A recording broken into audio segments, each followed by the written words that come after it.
Blackwell. Good morning, my lady. May I please call Kate Bell and Gerry Murphy?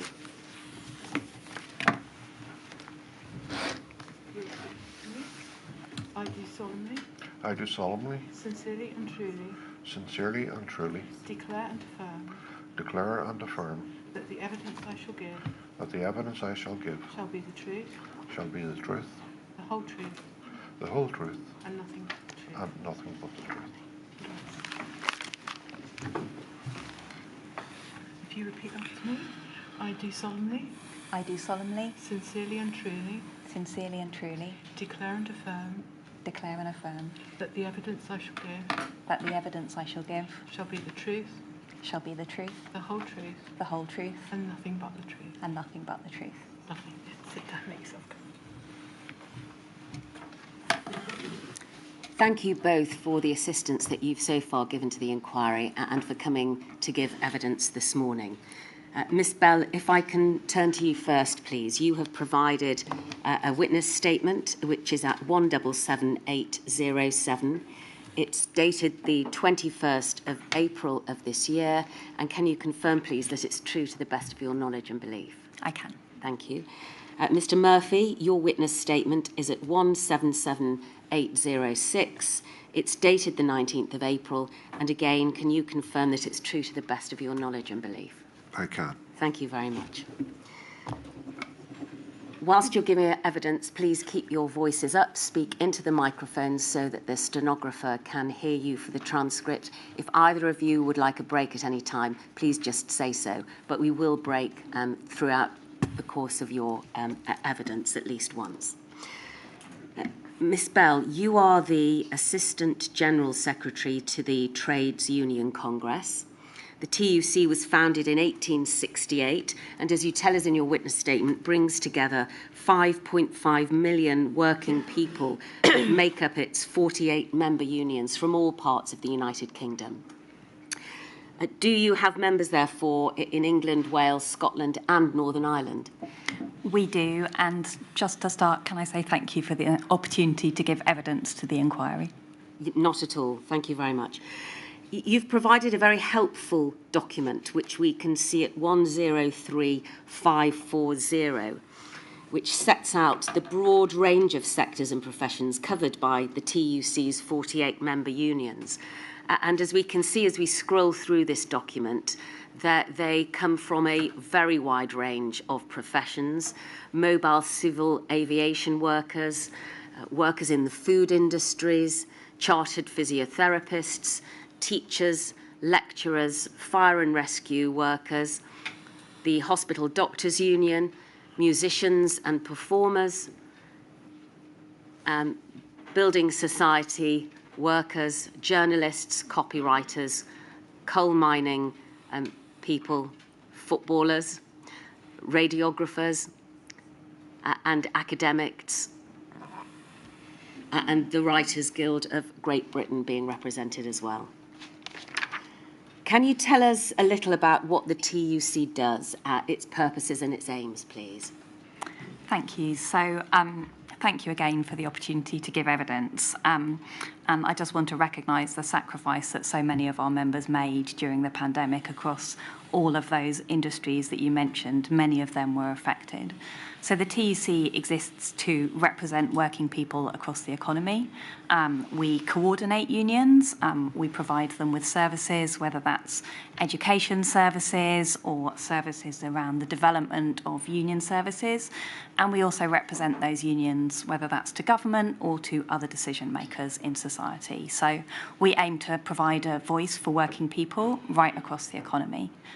Just to pick up your question about those members we represent. So we represent workers right across the UK on matters which are not devolved, and that includes in Wales. There's a separate Scottish TUC, and workers in Northern Ireland are, of course, represented by the Northern Ireland Committee of the Irish Congress of Trade Unions, represented by my colleague here today, Gerry.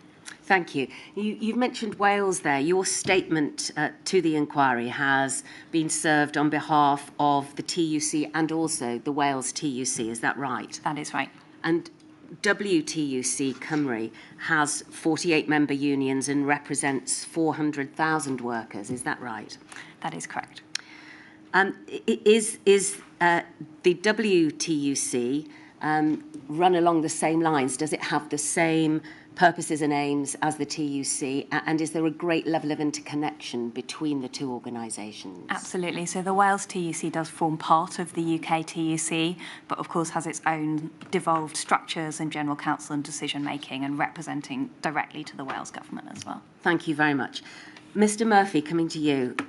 You are the incoming Assistant General Secretary of the Irish Congress of Trade Unions, the ICTU, is that right? That situation has changed slightly in that I'm now the Assistant General Secretary of the Irish Congress of Trade Unions and have been so from 13th of March this year. All right, thank you very much. The Congress is the largest civil society organisation on the island of Ireland, is that right?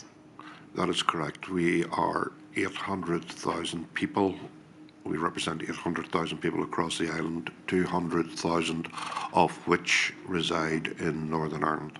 And are there currently 44 unions affiliated to the ICTU, which, again, you've provided a very helpful document that lists them. It's at 108,532.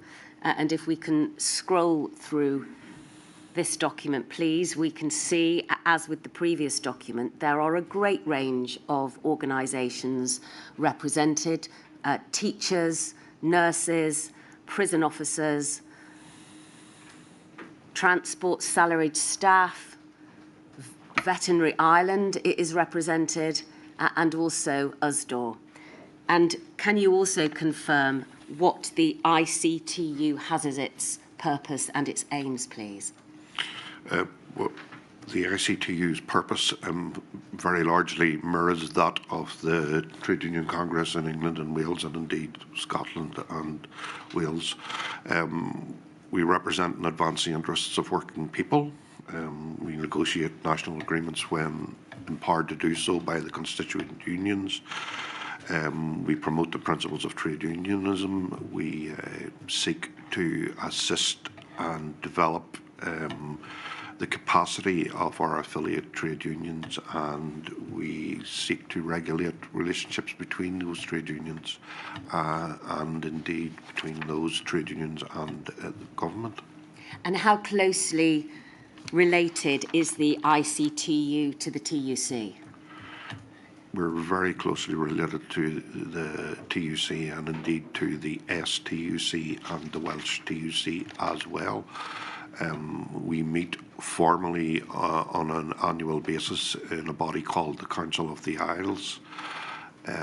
Indeed, over the course of the pandemic, we met more frequently than annually, and we met virtually weekly. In addition to that, we work very well informally together. There's a lot of exchange on a very regular basis on an informal level between the organisations. Thank you. Now, as you've both made reference to the Scottish Trade Unions Congress, I just want to pause for a moment. My lady has received a statement from Roseanne Foyer, who is the General Secretary of the STUC, which we can see is on screen now. It's at 180759, and it's a statement which is dated the 27th of April of 2023. Now, Ms Foyer is unable to attend today to represent the Scottish Trade Unions Congress, but I would seek permission, my lady, for her statement, together with the statements of Miss Bell and Mr Murphy, to be published. Thank you. She says in her witness statement that the STUC is an independent trade union centre to which independent trade unions affiliate their Scottish membership. It represents over 545,000 trade union members in Scotland from 42 affiliated trade unions and 20 trade union councils. And she goes on to say that the STUC maintains a formal relationship with the TUC, Wales TUC, and the Irish Congress of Trade Unions through the Council of Isles, as you've already made reference to, Mr Murphy. The STUC works in partnership with the TUC on non-devolved areas of policy, and the STUC also lobbies and campaigns directly with Westminster on UK non-devolved policy issues when deemed necessary or appropriate by our affiliates. Thank you. We can take that down, please. I want to begin my questioning by, first of all, coming to you, Miss Bell, and touching upon the fragmentation of public health institutions and the consequent effect on resilience. The inquiry has heard evidence about the complex restructuring of health and public services in England, which occurred as a result of the implementation of the Health and Social Care Act of 2012, and the consequences of that, including the fragmentation of the public health services. Did Unite, which is one of your member unions, report to the TUC in 2015 that many of its fears about the wholesale transfer of public health to local government in 2013 were being realised? And if so, what detail did they give you about the effect that had taken place in relation to fragmentation? So, yes, is the answer to that question. And in 2015, we have evidence that Unite submitted to a select committee inquiry, which talked about the fears it had raised.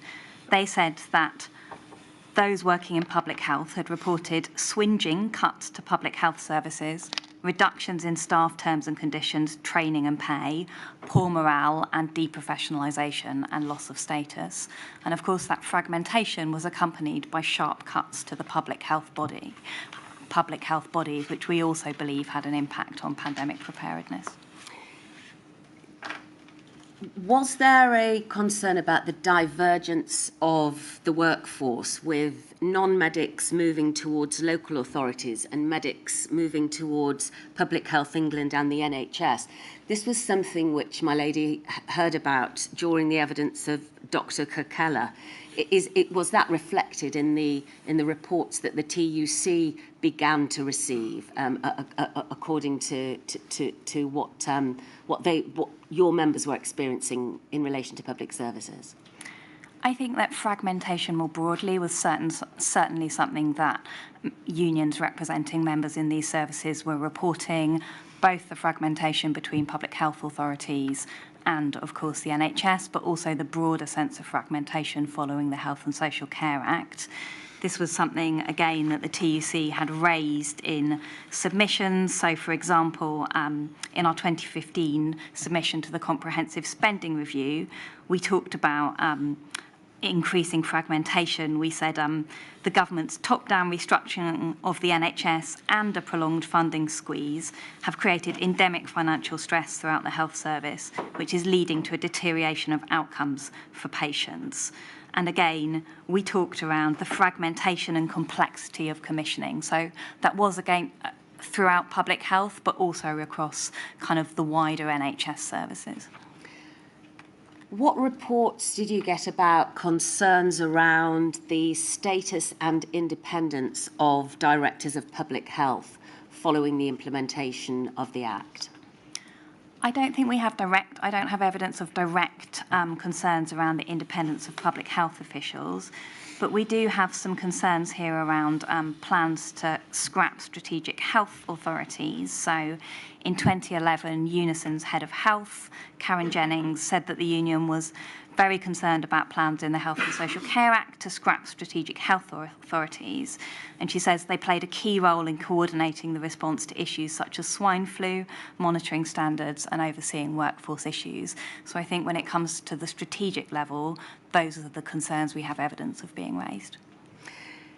Dame Jenny Harries has provided evidence to my lady that the divergence of the workforce was occurring even before any budgetary changes, and that clinical capacity was a declining resource. She also said that fracturing of the links between public health specialists and NHS colleagues was something that she recognised as a recurrent theme every time there was a change in the system. She did acknowledge, however, that it was particularly difficult over this period of time. Is that something that you recognise through reports that you were getting from your members? I think that is an accurate reflection of what our reports were telling us. And I think it is, of course, as you say, difficult to separate the impact of those significant cuts to the public health budget. And, you know, our members have cited the analysis by the Health Foundation showing that public health was cut by 24% per capita in the latter half of the decade. And I think certainly the impact of cuts coupled with the impact of fragmentation is what our members were reporting to us at the time. And in terms of the impact upon your members of the fragmentation and also budgetary cuts, which we will come to, what did they tell you about both the mental and physical resilience, particularly of the NHS workforce in the years leading up to the pandemic? Do you mean to refer to the NHS workforce more broadly, yes, as opposed yes. to just in public health? Yes. I think we have significant evidence of the impact of severe cuts on that NHS workforce. To give one example, the TUC surveyed 1,000 NHS staff in the run-up to 2016, and to give you one finding from that, 88% of NHS staff said the health service was under more pressure now than at any time in their working lives. And I think if you think about the impact of that stress, that reduction in resources, the impact of the decade of pay cuts that NHS staff experienced. So we know that the average NHS worker was paid £3,000 a year less in real terms than they were at the end of the decade in 2019 than they were in 2010. You can see that impact on their own well-being and morale of those pay cuts, but also of operating in a service which was constrained, under significant stress, on their ability to do their job and the levels of stress they experienced on a day-to-day basis. Do you have any comment to make on how that effect made them, or may have made them, less able to respond to what happened when the pandemic hit? I think, you know, there is clear evidence of the workforce shortages on the ability to respond. I think, you know, even in 2019, Unison was saying half of NHS workers on the front line of patient care say there are not enough staff on their shift to ensure patients are treated safely and with compassion. And I think you can see those impacts kind of going through into the pandemic. In our written evidence, we, I think, raise issues around workforce shortages being identified as a critical barrier to increasing NHS capacity during the pandemic. For example, to staff the Nightingale hospitals. And I think we also talk about work-related burnout in that experience, additional pressures brought by COVID-19, you know, lack of ability to rest, and those severe workforce shortages. Vacancy levels in the NHS had doubled during the period between 2010 and 2019, running up to the pandemic. So I think we had a situation where NHS staff were already under significant pressure as we went into the pandemic. The lack of resilience for those staff, both in terms of their personal well-being, but in terms of the capacity of the service, really was highlighted during the pandemic itself. And of course, we continue to see those NHS staff under significant pressure today. Well, let me ask you about the resilience of the NHS and hospitals in particular going into the pandemic, because the inquiry heard last Thursday from Nigel Edwards of the Nuffield Trust, and he told my lady that the UK has traditionally run with very low margins of spare capacity, and that in the years leading up to the pandemic, the number of beds in the NHS remained static whilst the population grew and aged. And he also said that in terms of demand, that grew by 2% a year whilst the beds remained static, and the number of nurses went up by 0.2% over that period, which meant that hospital systems were highly constrained. Does that accord with the information that you have received? Absolutely. I think, you know, the inquiry has heard widespread evidence about the impact of austerity on the health service. And I think it's important to note that the TUC was warning about this continuously throughout this period.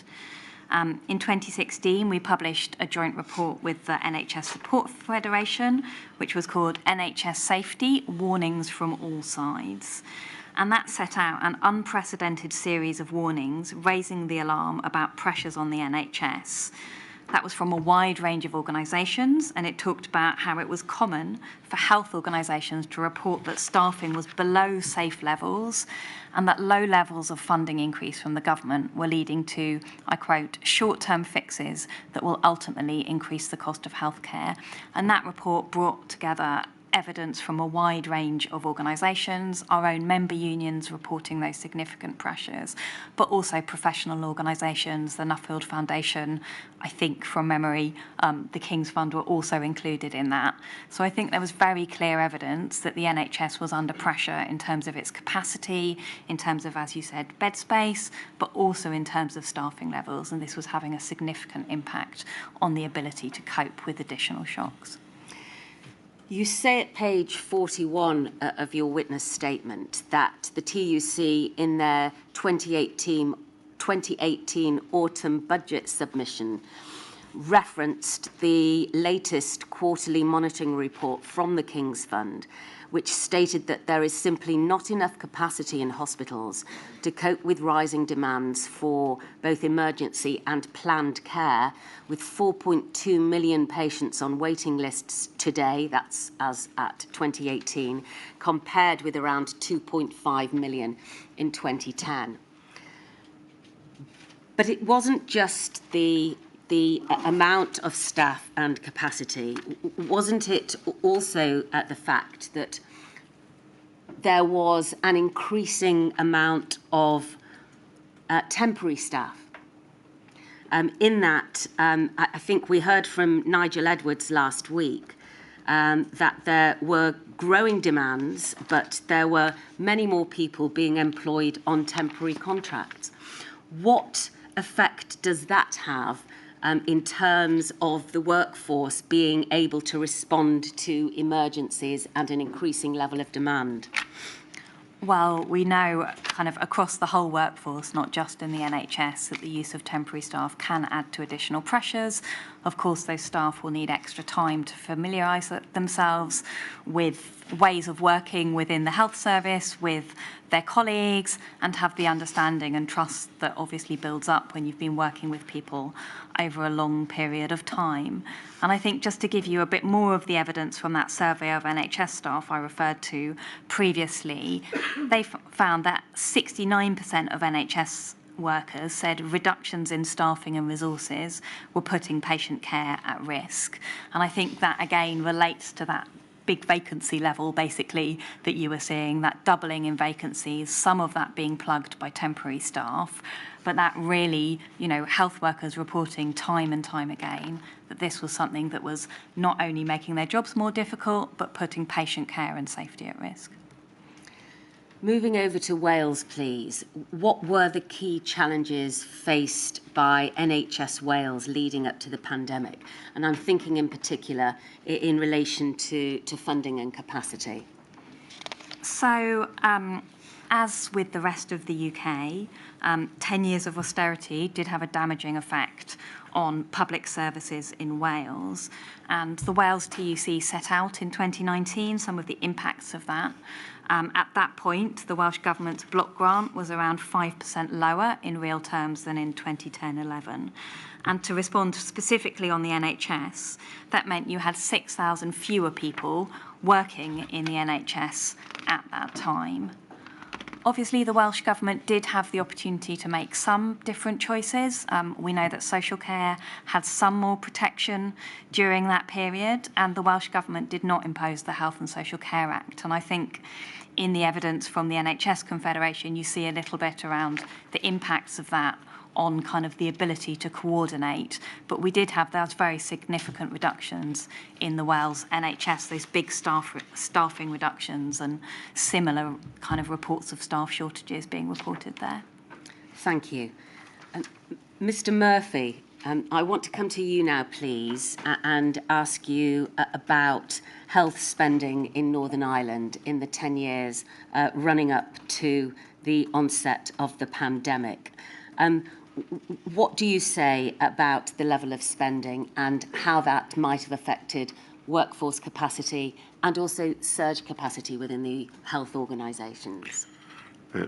Before I answer that, can I just say that our experience overall very much reflects that which my colleague is after reporting for England and Wales. Thank you. In terms of health spending over that period, the per capita spend compared to England and Wales in Northern Ireland over the period was almost 11% lower than the spend in England and Wales over the same period. It was 5% lower than the spend in Scotland. The consequences in terms of capacity are very much as has been previously described. The impacts at a strategic level, health and social care remained within the ambit of the Department of Health, so we didn't have that particular piece of fragmentation, but what did happen was that the health and social care was outsourced to private contractors to provide, which did cause fragmentation to occur, as unfortunately we saw, later on. The impacts fall, I think, in two areas. There was the direct impact of that decade of austerity, if you like, on public health. So by the middle of the decade, for example, in 2016, we already had 400,000 people on waiting lists. That was in 2016. That number has increased subsequently. We had large numbers of workers, for example, employed in the health and social care sector who were earning less than the real living wage. In 2020, that figure was still 55%.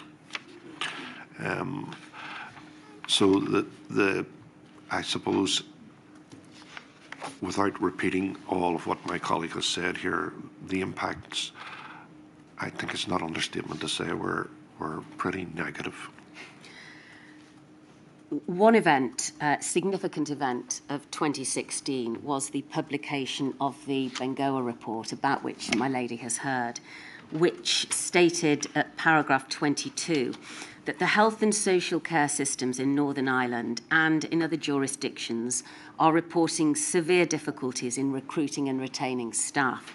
There is a growing doomsday scenario of not having enough GPs, hospital consultants and junior doctors, nurses, allied health professionals and social care staff that will inevitably lead to people not receiving the care they need. And it also went on to say, in recent years, there have also been stark increases in costs associated with the locum and agency staff to provide a safe service where it is not possible to recruit to permanent positions. Again, is that something which you recognise, that there was a difficulty in Northern Ireland in recruiting permanent positions, which meant that locum staff had to fit in? Absolutely. Of course, yes, I do recognise it very much. Indeed, that issue and the issue of provision of services and appropriate levels of staffing and safe staffing levels continue to be issues to this very day. We began in 2010 as a Congress, the Irish Congress of Trade Unions in 2010, a campaign around jobs and services. We moved on with a second campaign in 2018 around the same issues, and we're currently on the third iteration of a campaign around jobs, services and funding. In between times, we consulted and made submissions on a number of programmes for government on the same subject. We currently have two a brand new acute hospital in Enniskillen with an inability to fill posts.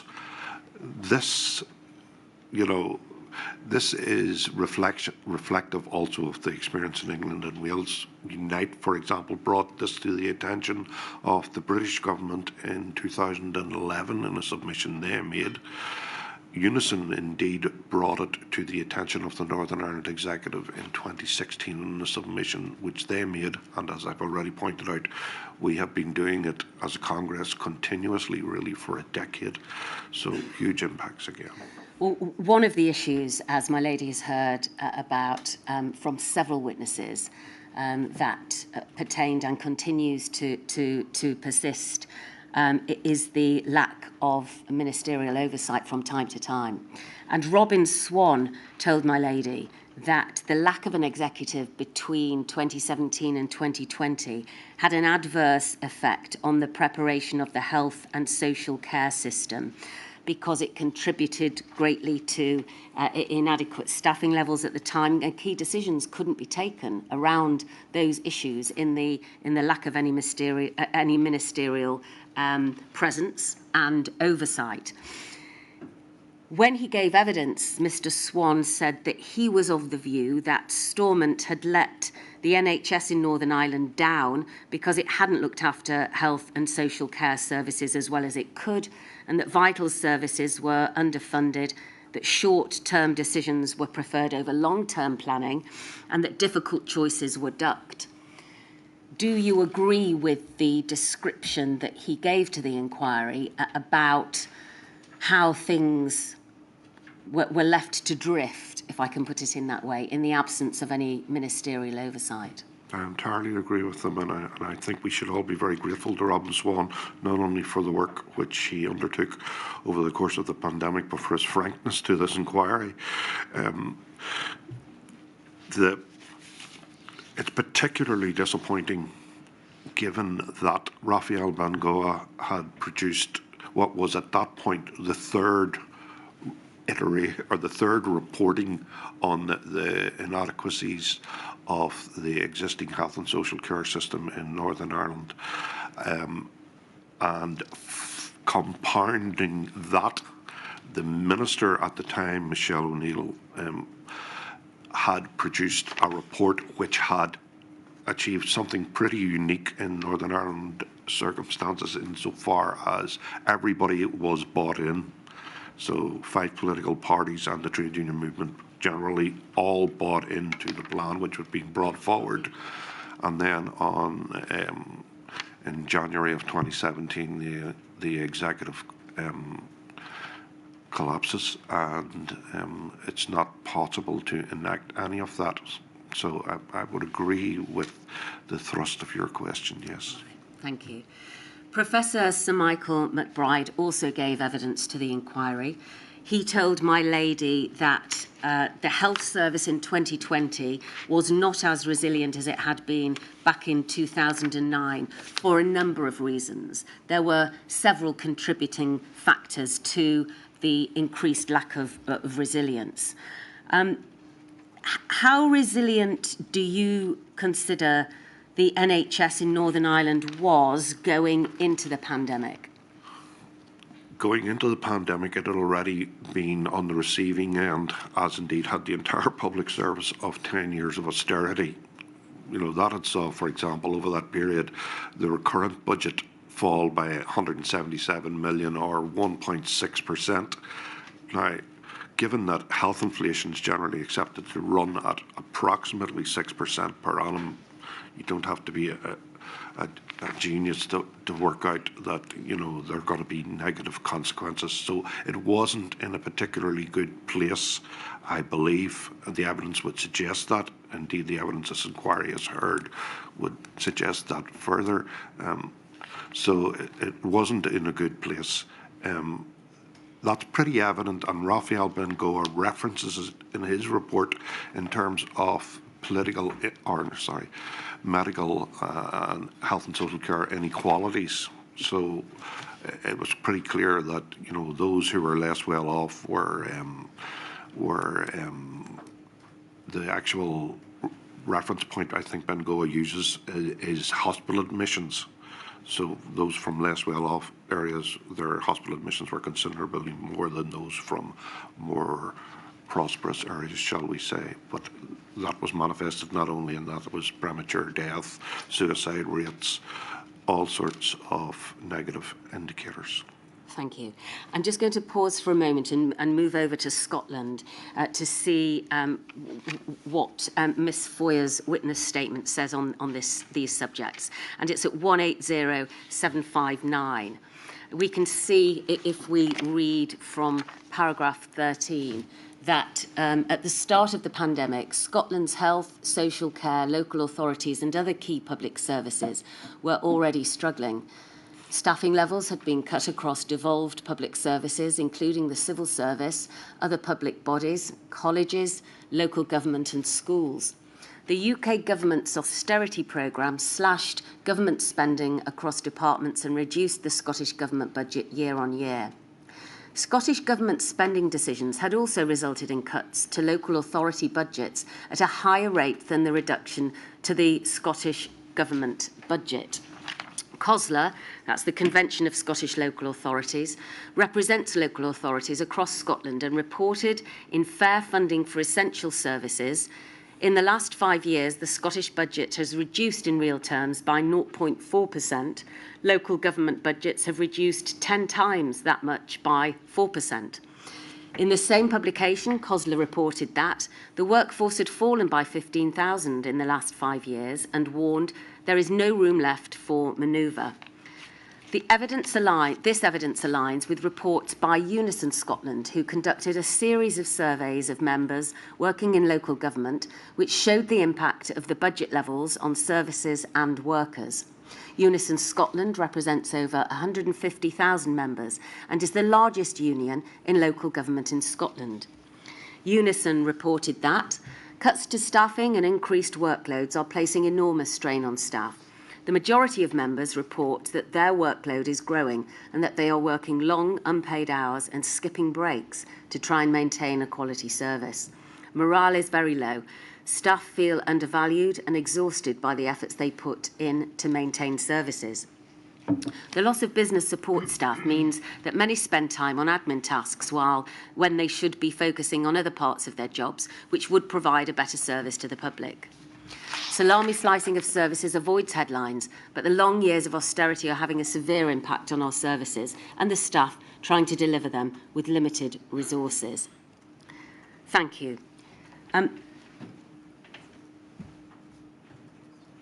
Were the concerns in relation to what we have seen in NHS services also reflected in the social care sector? I'll come to you first, Miss Bell. Thank you. We can take that down, please. Absolutely. And I think, we've been long referring to a crisis in social care, and that happened significantly before the pandemic. To give you one example, in 2016, GMB, a union which represents a large number of social care workers, presented a special report to their Congress that talked about campaigning to prevent the collapse of social care. And that stated, the adult social care sector is under unprecedented strain, and it is care workers and service users that are bearing the brunt of disastrous and wholly unacceptable trends in the way that care is funded, commissioned and provided.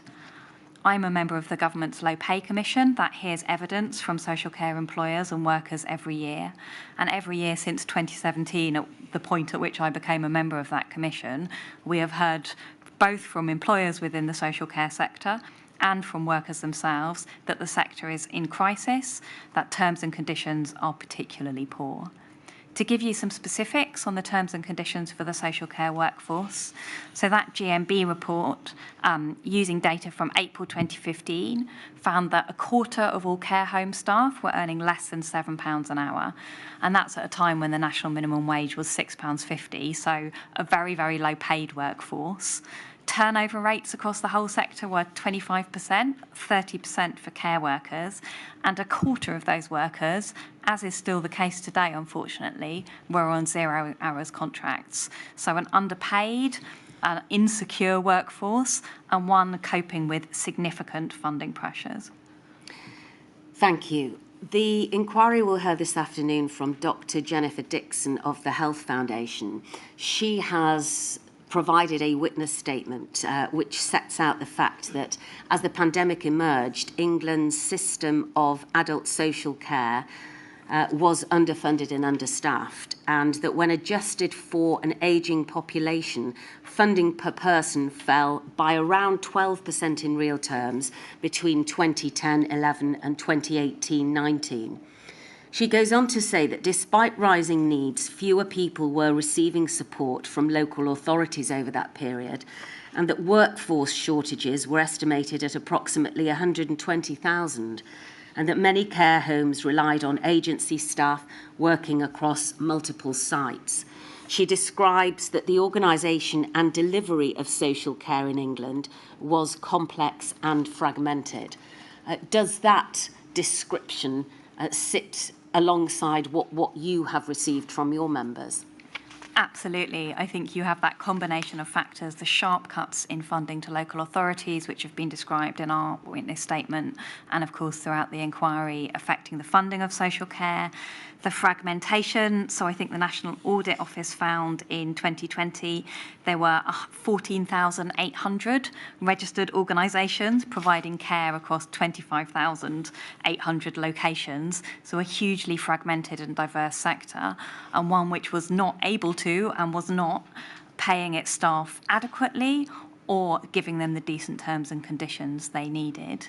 I think one other impact of that I'd like to bring out in this evidence, if that's okay, is not just the impact of that insecure work, which, as the evidence you've heard from Professors Marmer and Bamborough, is a key determinant of health. So impact of that insecure work on the care workforce, but also their lack of decent sick pay. So our evidence shows that those on 0 hours contracts, again, a quarter of the social care workforce on 0 hours contracts, are much less likely to have access to decent sick pay. So around a third of those on 0 hours contracts don't earn enough to qualify for sick pay when they fall sick.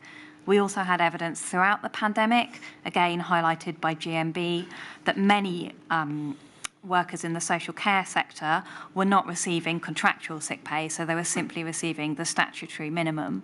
And we have some evidence from Unison that when care workers asked for access to full sick pay funded by the government's Infection Control Fund, they were told, for example, this is a quote from an employer writing to a social care worker, "The law states it's not compulsory to pay it. That's full pay for self-isolation.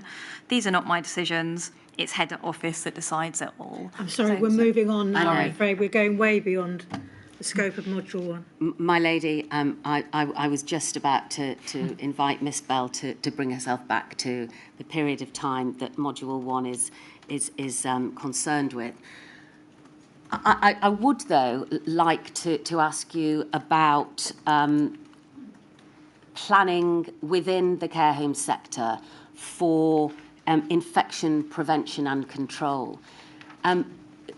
Before the pandemic hit, but accepting that some of the evidence that you will rely on has come to you since the pandemic hit, what level of planning and preparation have you come to understand was taking place within care homes in terms of infection control? So we do not have evidence from unions that planning was taking place. And I think, it's been heard throughout the inquiry that following exercise sickness, recommendations around pandemic preparedness within the social care system were not acted on. And I think we see this as a sign of the Cinderella status of the social care sector, that it had been underfunded and ignored throughout. I thought it was very striking, the evidence that was heard from Emma Reid, showing that the Department for Health and Social Care had not prioritised plans prior to the pandemic to augment adult social care and community care during the pandemic. And of course, when the pandemic hit, recognising that this is outside the scope of this inquiry, efforts to source PPE for staff working in social care homes were very difficult, and we saw some of the devastating consequences of that for staff and patients. Is there anything that you would like to add in terms of the information that has come to you about the social care system in Wales, and in particular on any pandemic planning that was present or that should perhaps have been increased in terms of social care in Wales? I don't have the evidence in front of me on Wales right now. All right. Coming to you, Mr Murphy, is there anything that you would like to add in terms of what was happening in Northern Ireland, and were they facing similar issues? The issues were virtually exactly the same. The low pay, the high turnover in staff, insecure work, and that sick pay issue was an issue as well. Equally so, as became clear as the pandemic unfolded, there was no planning or provision in respect, it would appear, to inspection of care home in the health and social care sector, in particular in respect to care homes. And if I can just say, in another reflection of the impact of austerity, the Health and Safety Executive of Northern Ireland would appear to have been badly under-resourced when it came to looking at and assessing risks going forward, although care homes particularly or specifically weren't their concern, but across the broader industrial and employment landscape. The fact, indeed, that the Health and Safety Executive, even though it's allowed under statute to have three trade union representatives on its board, had none, meant that it was devoid of any vital evidence and intelligence which may have been possible for a workplace representative to provide to it. Is there anything that you would like to add in terms of infection control and prevention and how that was being manifested within the care sector in Northern Ireland in the run-up to the pandemic? I have no evidence to offer in respect to that. I simply don't have.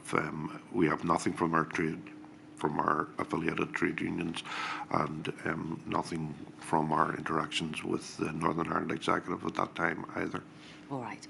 Well, I'm going to return to Scotland momentarily and ask that we look again at Miss Foyer's witness statement, in relation to which she says, in 2019, the Fair Work Convention published their report on social care in Scotland, Fair Work in Scotland's social care sector. The report outlined the main challenges in social care, including the undervaluing of social care work, low pay, and problems with recruitment and retention. The report reflected on the impact of austerity on the sector. It is widely accepted that the social care sector is facing severe challenges due to austerity. It's also working to meet the needs of an ageing population that is living longer but with more complex needs. Evidence taken by the Social Care Working Group was that 200,000 people receive adult social care services annually, with 100,000 people receiving half of the total health and social care budget. Most are accessing many different aspects of the health and social care system.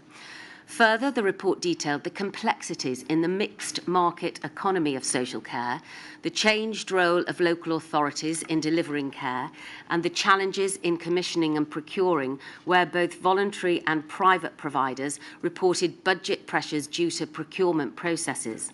These factors led to a variety of challenges, including a disconnect between strategic planning, service commissioning, and procurement approaches. And a system that creates and relies upon competition has, according to some stakeholders, accelerated a race to the bottom as providers compete to win contracts. All right, thank you. We can take that down.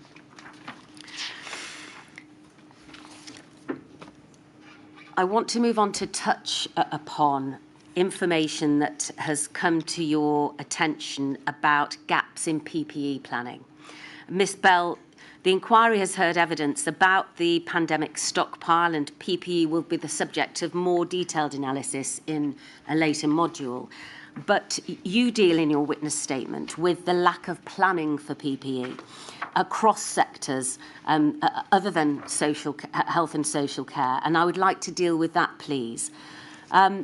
In particular, you touch upon the need for PPE amongst Royal Mail staff and the fact that several workers made contact to say that the planning for PPE in relation to that sector was substandard. What do you have to tell the inquiry about your information in relation to that regard?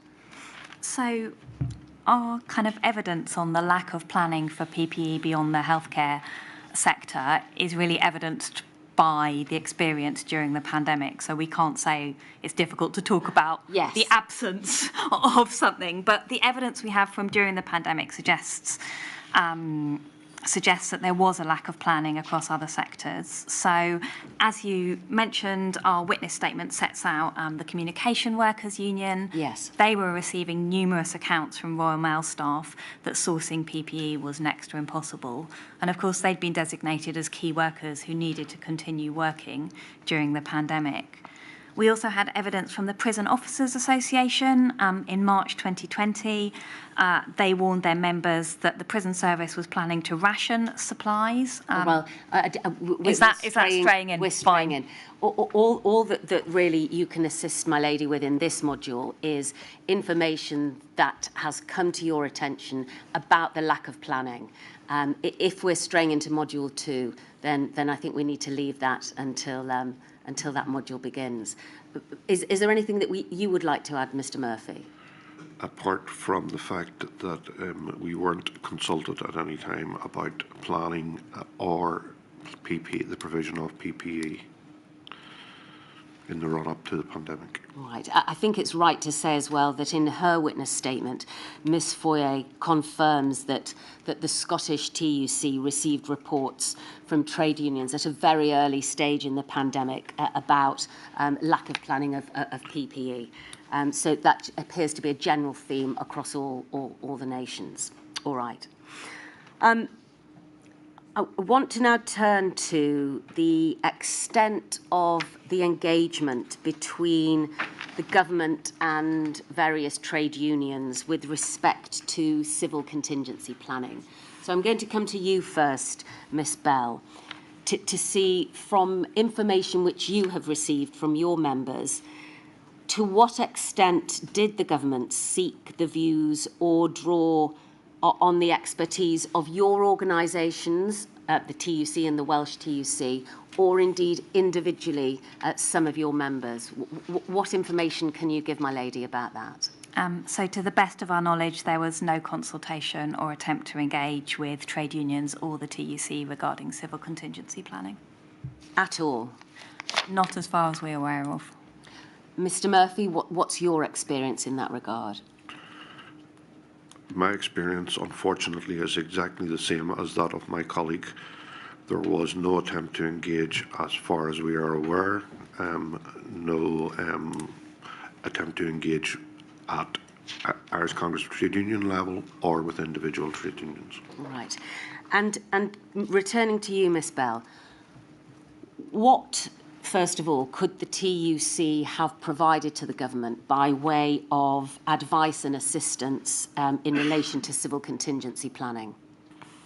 I think we could have brought the voice of our workforce, who of course hold considerable expertise across the areas which are covered by that civil contingency planning. So of course we represent workers in the key sectors which are involved, and I think, you know, hindsight is a wonderful thing, but I hope we would have been able to bring their expertise to bear on some of the issues we've been talking about today. So the pressures that those staff were already under and perhaps their lack of capacity to respond to another emergency.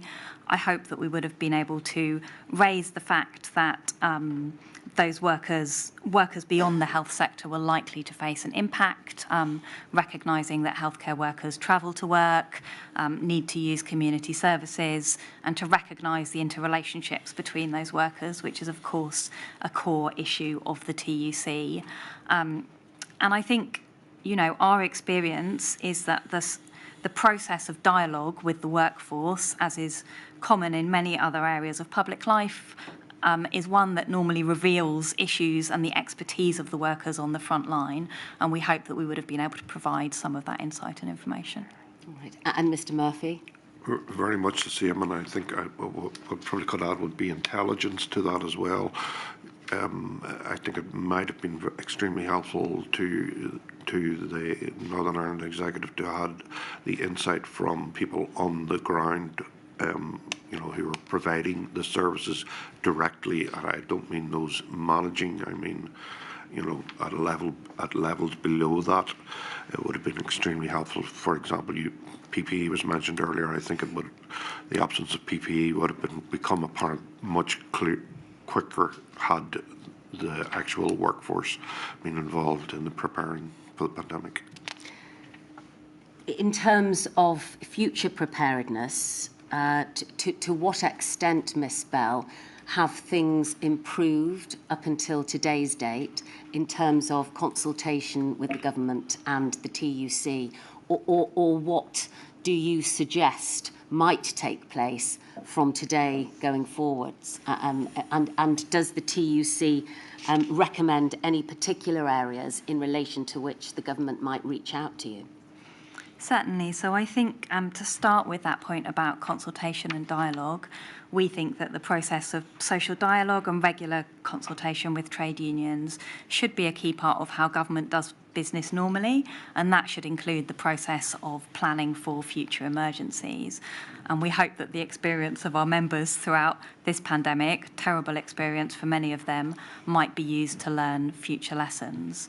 In terms of some of the lessons that we might bring to bear during that period, if I can go on to that, I guess the impact of cuts to funding on resilience, the impact on staff morale, resilience, their health, their mental health, and their ability to respond to an emergency, the impact of a decade of cuts on those services, we think is something they would bring to bear. All right, but in terms of a joined up, perhaps more formal level of contact between the TUC and the government, is that something that you can see working?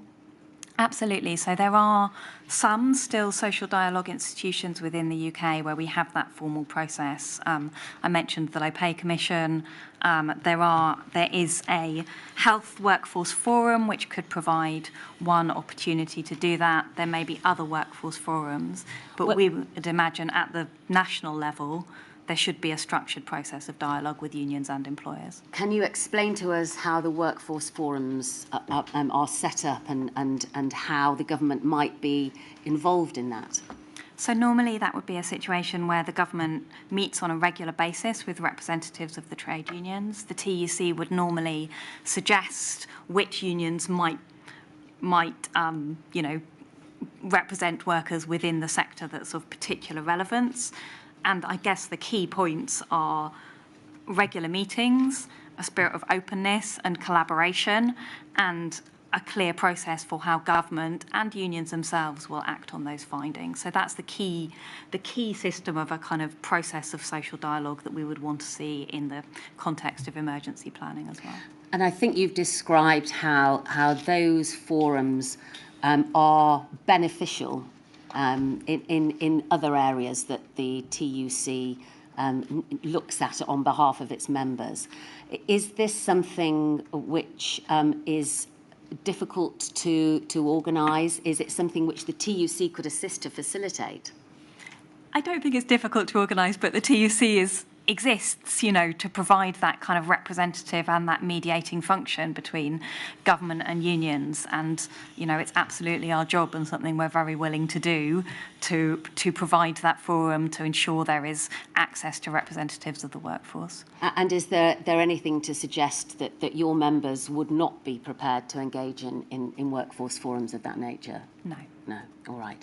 Coming to you, Mr. Murphy, do you agree with Ms. Bell's suggestions, and is there anything in addition to that you foresee as being beneficial in connecting the government to your organisation in terms of future civil contingencies planning?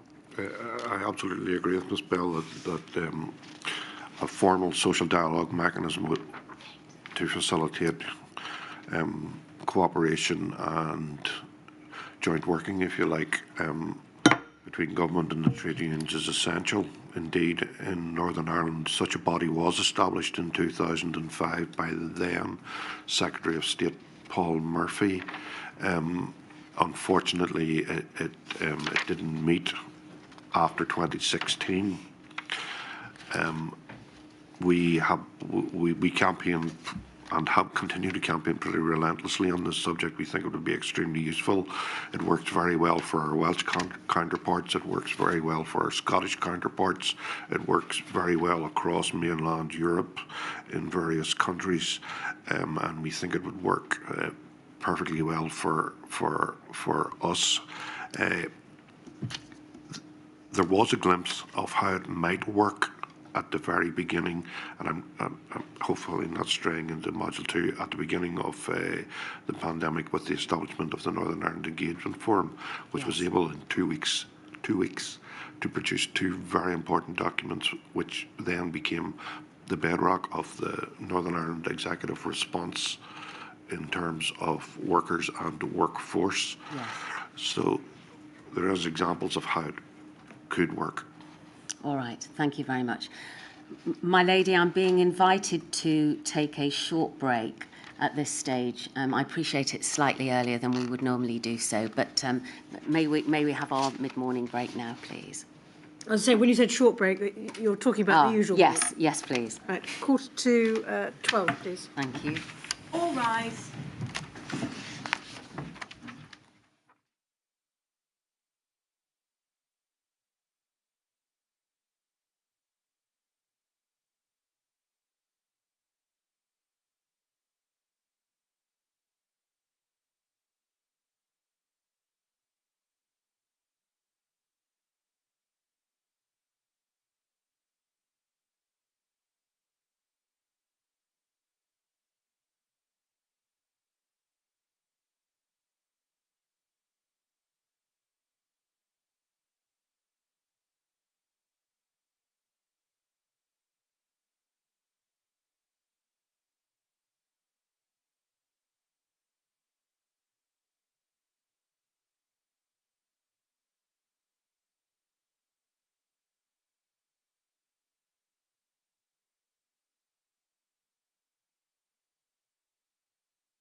Mr Blackwell. Thank you, my lady.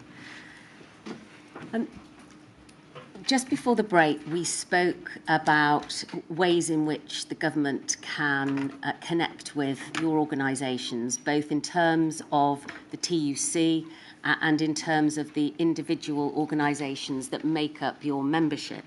And we discussed the possibility of workforce forums. The inquiry heard on Thursday of last week from Melanie Field of the Equality and Human Rights Commission, who confirmed that in her experience, during a crisis was not the best time to try and get everything right and have systems in place and mechanisms and indeed relationships which can be used to connect and engage one with the other. What other areas or procedures exist for there to be the provision of information from the TUC and your organisations to the government on issues of civil contingency planning? And is there anything in place at the moment that can be adapted in order to assist in matters of civil emergency, or are there any additional procedures that you think should be considered to make sure that there is a close connection between the government and the TUC and your member organisations? To the best of my awareness, there are no procedures around civil contingency planning in particular. There may be some around the fire service and the ambulance service, but I don't have details of those now. I think the normal ways in which government engages with us are through a formal process of consultation, yes, where they will ask us to provide written evidence, perhaps to come to some meetings. But in our experience, the best way to have continued and effective engagement is through the establishment of dedicated forums where the ability to not just provide information, but to build relationships of trust and confidence can also be put in place. I think before the break you also suggested that another way in which the TUC could assist is telegraphing to the government the particular organisations that might be important in certain respects of civil contingency planning. Is that something that exists in other areas of the TUC's work, and do you find that to be an effective use of the TUC's time and energy? Absolutely. So the TUC will often play a convening role, and I think, you know, the purpose and one of the benefits of having a peak level organisation of unions is that we do have that cross-economy view. We understand how transport workers may relate to health workers, or the particular needs of aviation workers with respect to emergency planning. And I think we're very willing, you know, we exist to play that convening role, and that's something we've done before and are very happy to do again. Thank you. Mr Murphy, is there anything that you would like to add? Just to say, I agree again with what Kate's after describing there. We in Northern Ireland had an opportunity, I believe, with the 2016 programme for government, which, as I referenced earlier, you know, was built around co-design, co-production, but an explicit statement of outcomes. I think if and when we see a return to government in Northern Ireland, if that pathway was maintained with those principles in place, that would be extremely helpful. But we still need the formal mechanism to facilitate social dialogue between not only the trade union movement and the Northern Ireland Executive, but also broader civic society and indeed the employers. So those two things, and of course it would be essential that adequate funding would be put in place to facilitate that. We're not going to be able to achieve any of that if we continue to pursue this failed doctrine of, sorry, I'm straying into politics here, but well, if we're going to stray continue into with politics, austerity, Mr. Murphy. yes. All right. My lady, that concludes my questioning of both of these witnesses. My lady has provisionally provided permission for 5 minutes of questioning each from Scottish COVID bereaved and also COVID Bereaved Families for Justice, Northern Ireland. So if that still persists, may I invite Claire Mitchell, King's Counsel, to put her questions on behalf of Scottish COVID Bereaved first. Thank you. Ms Mitchell.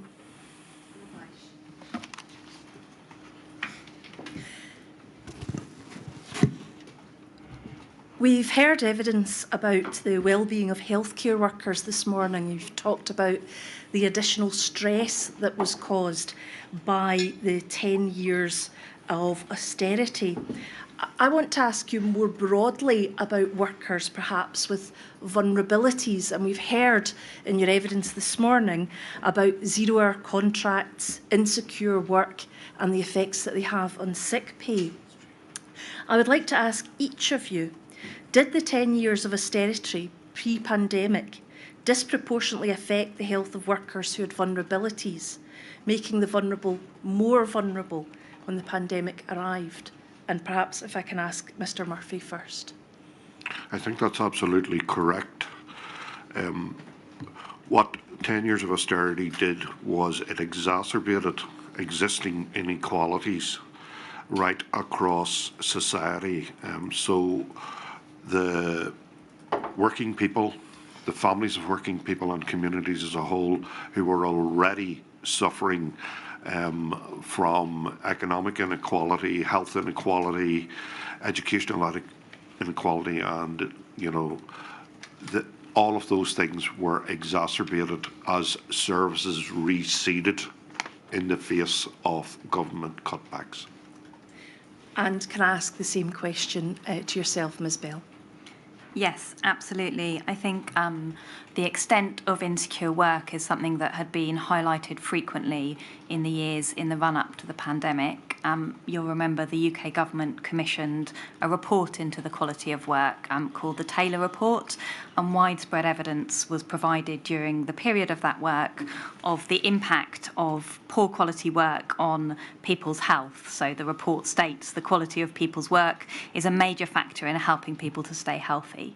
That's also been highlighted in the evidence from Professor Marmot, and I think our evidence on the extent of insecure work, well over 3 million people in some form of insecure work, shows that has a particular impact on those already vulnerable in the labour market. So to give you one example, our research then finding black workers twice as likely to be on 0 hours contracts as white workers. So that quality of work issue exacerbating inequalities, which we know then lead to health inequalities in the wider population, which lead to reduced resilience. Thank you. Thank you, Ms Mitchell. And who's asking questions for Ms Fagan? Yes, my lady, Conan Fagan on behalf of the Northern Ireland team. My questions are for Mr Murphy and they relate to cooperation generally between the Northern Ireland Executive and the Government of Ireland. At paragraph 46 of your witness statement, Mr Murphy, you said that the level of cooperation between the Executive and the Government of Ireland was inconsistent and sporadic. The first question relates to, we've heard a bit about it this morning, about civil dialogue, and what I would like to ask you is, do you think that the All-Ireland Civic or an All-Ireland Civic Dialogue Forum would support cooperation between the Northern Ireland Executive and the Government of Ireland in addressing pandemic preparedness? And if so, how? Well, first of all, I do believe that an All-Ireland Civic Forum would be extremely helpful in, or would have been extremely helpful in preparing for a pandemic.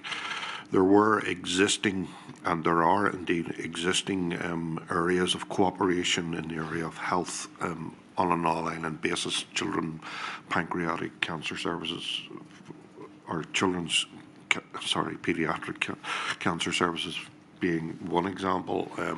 There are cooperation in the area of the provision of emergency services along the border in particular, and indeed along the border again. There was a short-term experiment around the provision of services by GPs. So that was all helpful the strand 2 elements of the Good Friday Agreement provide an architecture which would allow for the building of provision on an all-island basis, all of which would have been extremely helpful. As the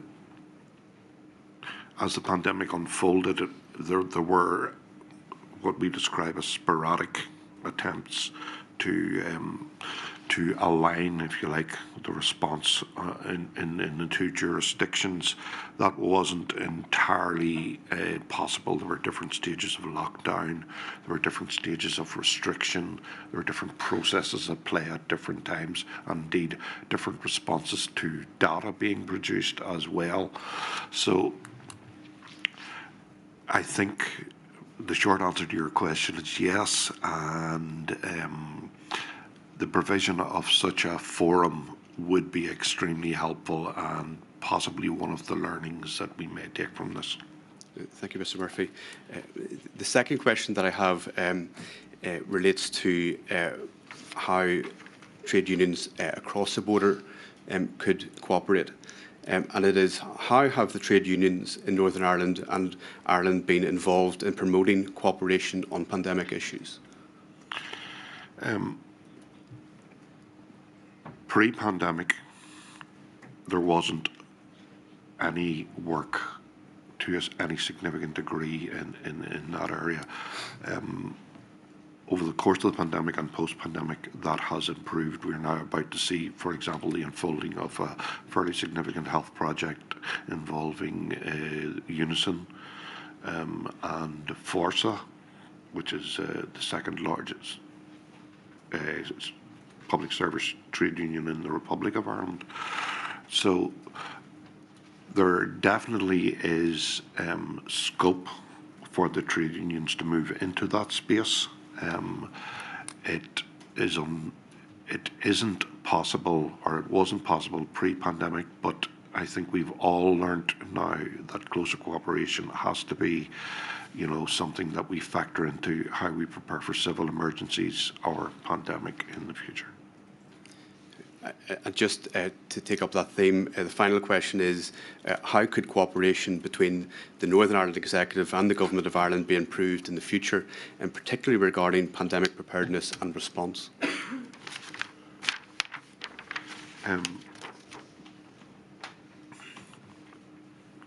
Cooperation between the government in the Republic and the Executive in Belfast is a political question. I'm not going to go there, if you like. You're declining them, Mr. Murphy. But from a trade union point of view, I think the social dialogue mechanism that I referred to earlier is well established in the Republic of Ireland through the LEAF process.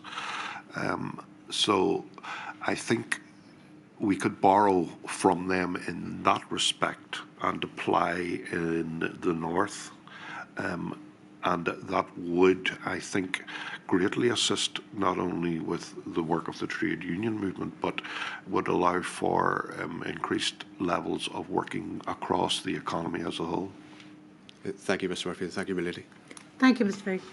My lady, that completes the evidence of Miss Bell and Mr. Murphy. Thank you both very much indeed for your help. Thank you, my lady.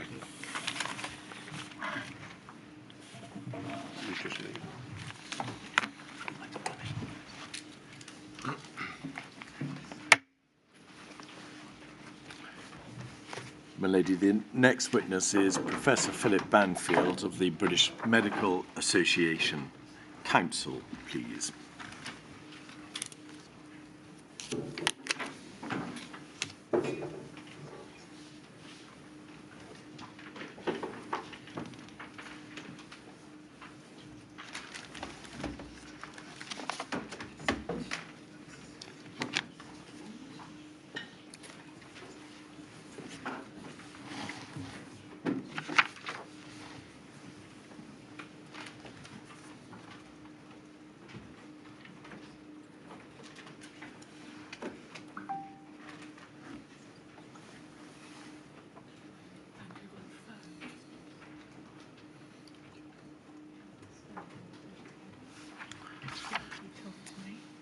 I do solemnly, I do solemnly, sincerely and truly sincerely and truly declare and affirm that the evidence I shall give that the evidence I shall give shall be the truth, shall be the truth, the whole truth, the whole truth, and nothing but the truth. and nothing but the truth. Lovely, thank you. Make yourself comfortable. Good morning. Could you give the inquiry your full name, please? Yes, I'm Philip James Banfield. Are you, in fact, Professor Banfield? That's one of your qualifications. Yes, it is.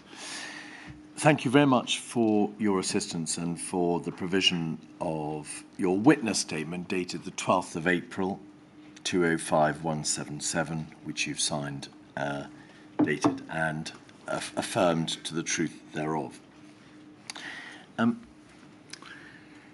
Professor, you are the chair of the British Medical Association UK Council. What is the BMA Council in the context of the British Medical Association? So the UK Council is the executive body of the BMA. The BMA is both a professional association and a trade union.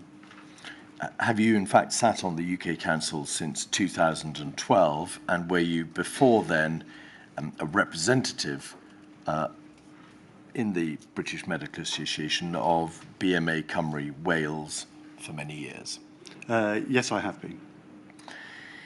You are chairman of the board of directors, but you are by profession a consultant obstetrician and gynecologist, is that correct? Yes, I am. And you're an honorary professor in the Cardiff University School of Medicine. Yes, I am. Now, you've prepared a witness statement in which you express views on the part of the BMA. Could you just make plain, please, the extent to which these views are not just your own personal views, or not just your personal views alone, but reflect the corporate view of the BMA, as well as information and views which have been collated by the BMA through lessons learned exercises, the publication of a number of reviews which you've carried out, as well as trackers and surveys which you've conducted, and a call for evidence between November and December 2021. To what extent have you sought to engage your membership in the views which you express in your statement? Yes, so I've been chair of council since July 2022. Previous to that, I was the chair of the BMA Welsh Consultants Committee. All of the different specialties within medicine have committees that feed into the BMA centrally, within all the 4 nations. So, for example, consultants, public health medicine, occupational health medicine, ethics committees. And these have done work in different areas that are relevant to this inquiry, and we have collated their work for this witness statement. The BMA also commissioned throughout the COVID pandemic surveys of its members, as you have described, and then a call for evidence, because it was quite clear from our membership that they wanted early investigation of exactly what had gone on during the pandemic, not just for them, but for the wider population. And does the BMA membership cover the whole breadth of medical practice? So, for example, it includes medical academics, medical students, as well as the particular specialties to which you made reference? Yes, and of course it quite crucially involves our colleagues in general practice as well. The tracker or the survey which the BMA carried out, is that a process which started in April of 2020 and then initially was involved a fortnightly survey and then latterly a monthly and then a triennial survey? Yes, it was quite clear that there was a need for information about what was actually happening on the shop floor. So the BMA undertook to do those surveys, and in fact, actually, we were able to act on the information coming back. And for the purposes of the statement which you've provided to this inquiry. Have you spoken to other organisations in the medical field, not just members of the BMA? Yes, so other organisations were involved in compiling the 5 COVID inquiry reports that the BMA have issued themselves. And were those reports, did those reports address topics such as how well protected the medical profession was on the impact of the pandemic, what the impact was on the delivery of healthcare, what the government's public health response was, and so on and so forth, those sorts of themes? Yes, they do. All right.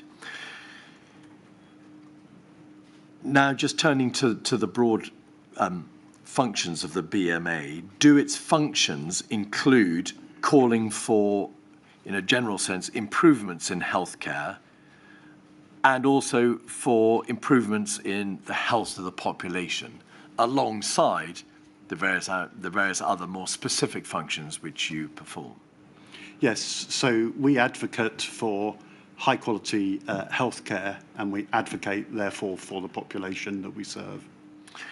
Turning to the specific issue of pandemic preparedness, do you, in your witness statement, identify 3 broad reasons why it is the BMA's view that the United Kingdom entered the pandemic significantly underprepared? Are they, firstly, the fact of too great a focus on influenza pandemic planning? Secondly, the lack of sufficient thought given to a proper strategy to detect and contain the spread of the prospective virus? And thirdly, what is said in your statement about the levels of resourcing and the consequential impact on a lack of resilience in the healthcare and social care sectors? Are those the 3 broad headings? Broadly speaking, those are the headings, but when we talk about the UK not being prepared, of course, there was a local resilience community within public health medicine locally that was fully prepared for a pandemic. That's their bread and butter expertise. Yes. All right. Well, starting then with the first theme, that is to say, the focus on influenza. You'll no doubt be aware of the significant amount of evidence which has been given about the policies and the guidance, and particularly the 2011 strategy from the government, which focused on pandemic influenza planning, as well as the evidence from the politicians and administrators who have spoken of the strategic flaw or flaws contained in that strategy. To what extent was the BMA cognizant of the government's strategy and its approach to pandemic planning at the beginning of that decade?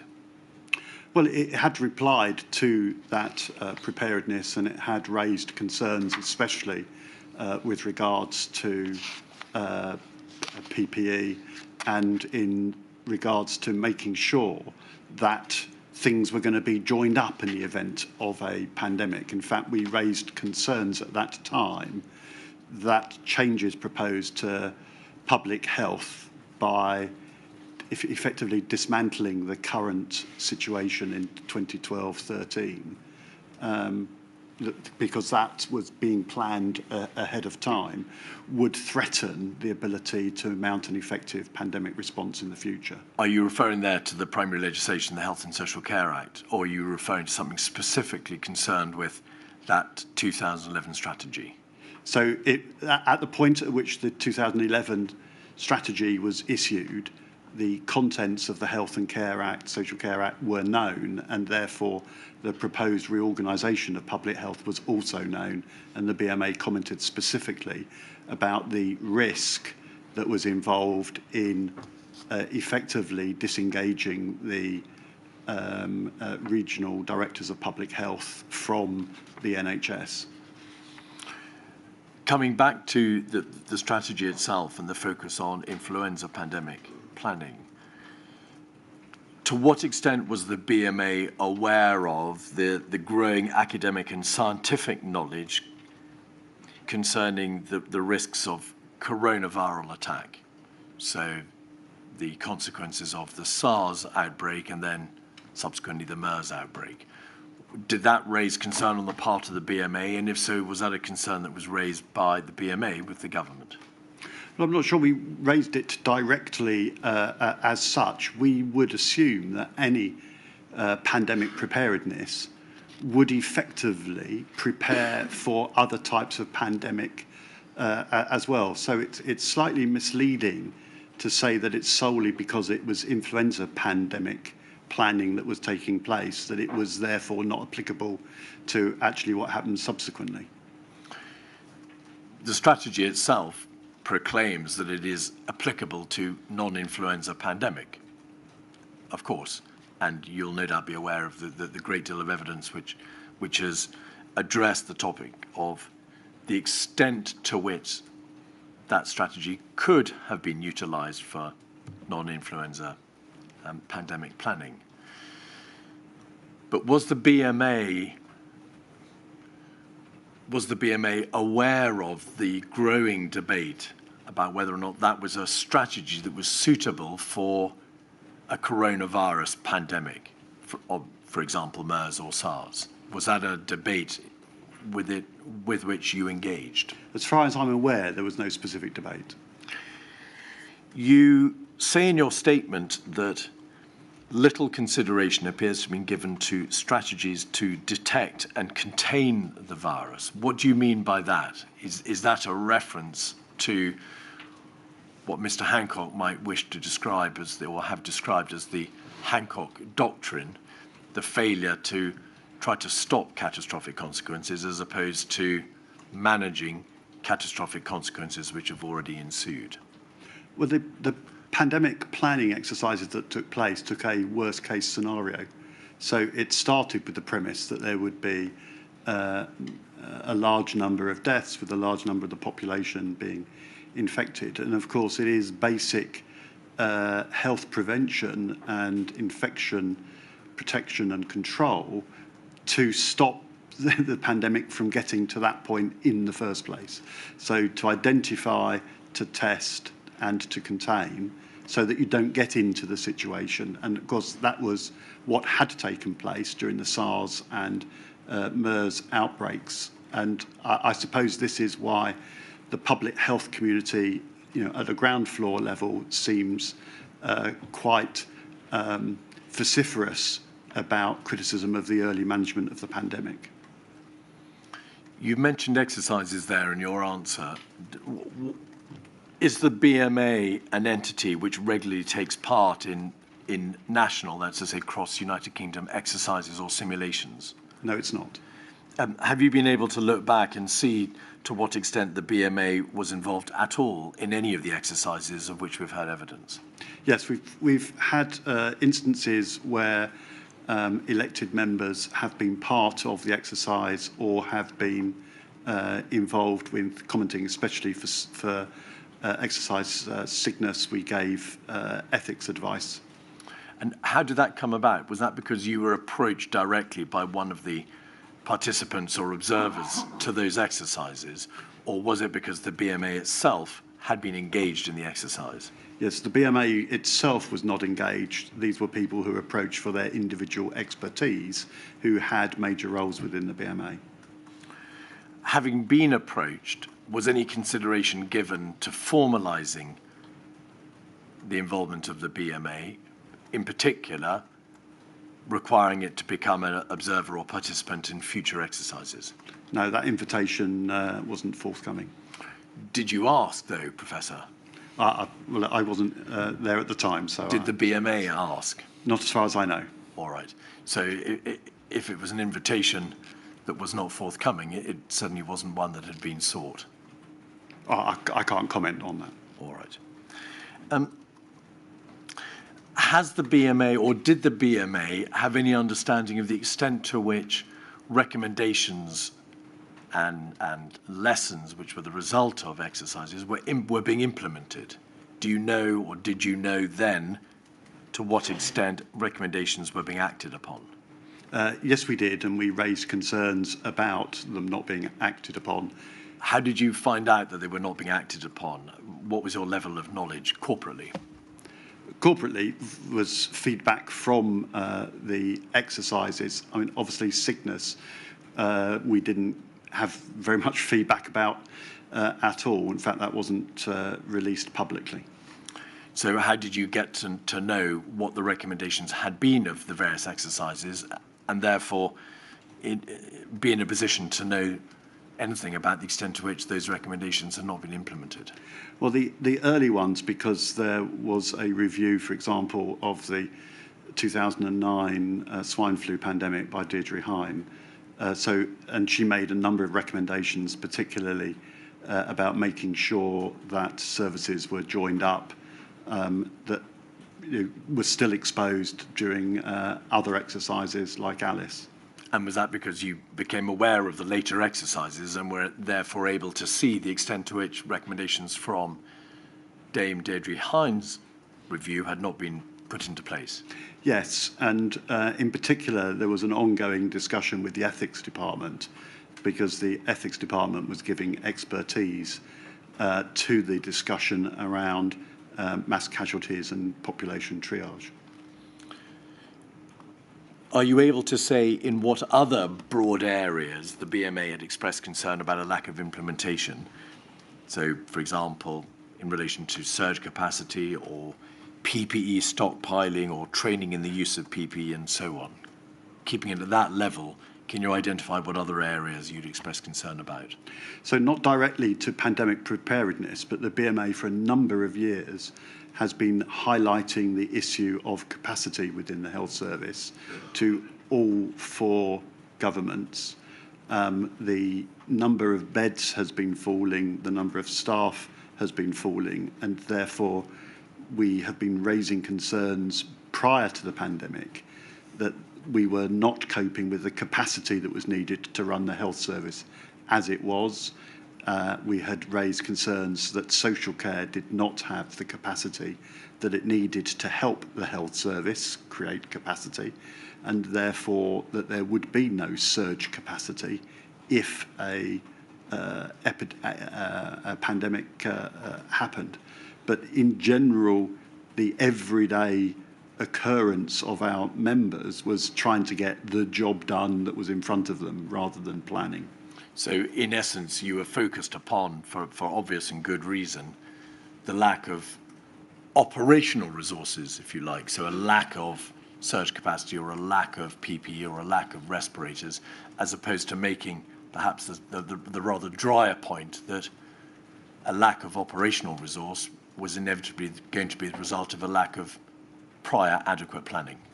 Yes, so for example, we were raising concerns, and that we had concerns by our members in all four of the nations about intensive care capacity for routine, elective and emergency work prior to the pandemic. And we had been mounting campaigns, or the intensive care consultants have been mounting campaigns to get expansion of intensive care beds to deal with the increasing demand from the routine business of the NHS at that time. One very important operational area concerns, of course, the availability of respirators in order to be able, and ventilators, in order to be able to deal with the transmission of whatever virus it is which forms the basis of the pandemic. I don't want to go into the operational side of this issue, but was the BMA aware of whether or not there had been any planning for or preparation for the debate about the extent to which a future pandemic may be caused by a virus which was more transmissible than other viruses, in particular because it may be transmitted by aerosol transmission as opposed to droplet transmission? Was that a debate or an issue in which the BMA engaged pre-pandemic? So the BMA discussed that within the public health community and within its own public health committees, because the local public health teams will have been practiced and exercised in infection control measures. Are you aware of the extent to which persons on the inside of government were debating the consequences of there being a pandemic which had a high degree of aerosol transmission. Do you know whether that is something that was being addressed? No, there was no discussion, and the general feeling is that there was a disconnect between anything that was going on in central government and the local public health teams. Now, turning to the third broad area that which you've identified, which is the capacity and health of the public health systems, and the identification of a lack of resource being relevant to a lack of preparedness by virtue of the impact upon resilience, and avoiding contentious or overly political epithets such as Tory-led austerity cuts, which we've had, I think, quite enough in evidence. Why is level of resourcing relevant to resilience in a public health or healthcare system? Well, at the moment, public health is funded for business as usual. Clearly, in any sort of infection outbreak, you need to be able to escalate things like testing for the disease, contact tracing, being able to isolate or quarantine, and having expertise, as the local public health teams do in this, is incredibly important. And what has been eroded is their ability to plan and scale up rapidly, and that's what we saw. So, for example, they would have expected testing to have become more widely available more quickly. They would have expected the NHS, 44 NHS labs to be available and brought into use. And the point at which that didn't happen and testing was taken into the private sector and into the lighthouse labs, we started to get a disconnect of information because the IT systems were just not compatible. To what extent is it possible to say that that lack of resource in the public health testing system, for example, is the result of lack of resourcing and the lack of or reduction in levels of funding in prior years, as opposed to a combination of lack of funding and a lack of administrative focus, that is to say, a deliberate step to ensure that those resources and that testing structure are put in place by way of preparedness? How can we ever assess whether it is just a result of funding decisions as opposed to a failure to focus on that particular need? The split of public health from NHS into Public Health England, which took health protection and some of health improvement into government effectively, split then the health improvement and the public health assessment of the care needs and health needs of the local population.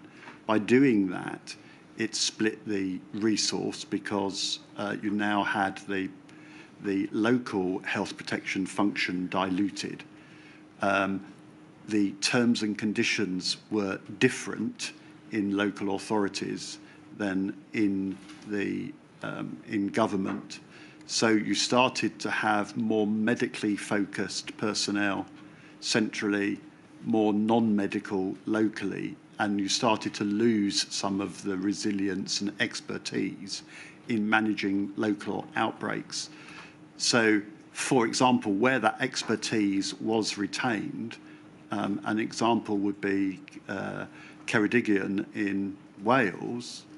They managed to contain and had very low rates of COVID for a lot of the pandemic.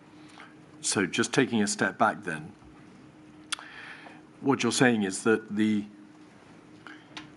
one of the direct impacts of the Health and Social Care Act and the transfer of the public health functions, if you like, away from the NHS to local government was not just changes in the funding and resourcing, which was then a matter for local government, but there was a direct impact in terms of the level of specialty or the medical experience or the skill sets of public health officials in local government thereafter. That is correct. Turning your attention to the adult social care sector, putting aside resourcing, what changes were brought about as the BMA sees it in the social care sector by virtue of the fact that that is a matter run primarily by local government? I'm not quite sure that I understand the question. Yes, in terms of the resilience of the sector, what impacts, if any, are there of the fact that the social care sector is run essentially by local government on what we've heard is quite a fragmented approach with only an indirect central government control? Well, part of the problem with social care, and in fact actually we saw it as well with public health, was that there is no consistency of record. So there are no data that can be shared. No one knew what the state of social care was within the locality. The advantage of having local public health teams is that they know their local population, so they know what works. The cutbacks in general with social care remove resilience, and part of the planning that goes into a pandemic is what happens when you start to lose staff, either because they are ill or they're removed because, in the case of COVID, they were shielding, or they have caring responsibilities. So going into a pandemic with a lack of resilience because of pressures on staffing does invite there to be a problem from the start. There has been clear evidence to the effect that there was a lack of understanding at DHSC level of the number of care homes, the number of providers, the number of staff, the numbers of the workforce, as well as the number of persons receiving care, as well as the numbers of those persons who required care but who are not receiving it. Does the BMA have a view on the general state of data gathering of the adult social care sector? Is it a system which historically has been,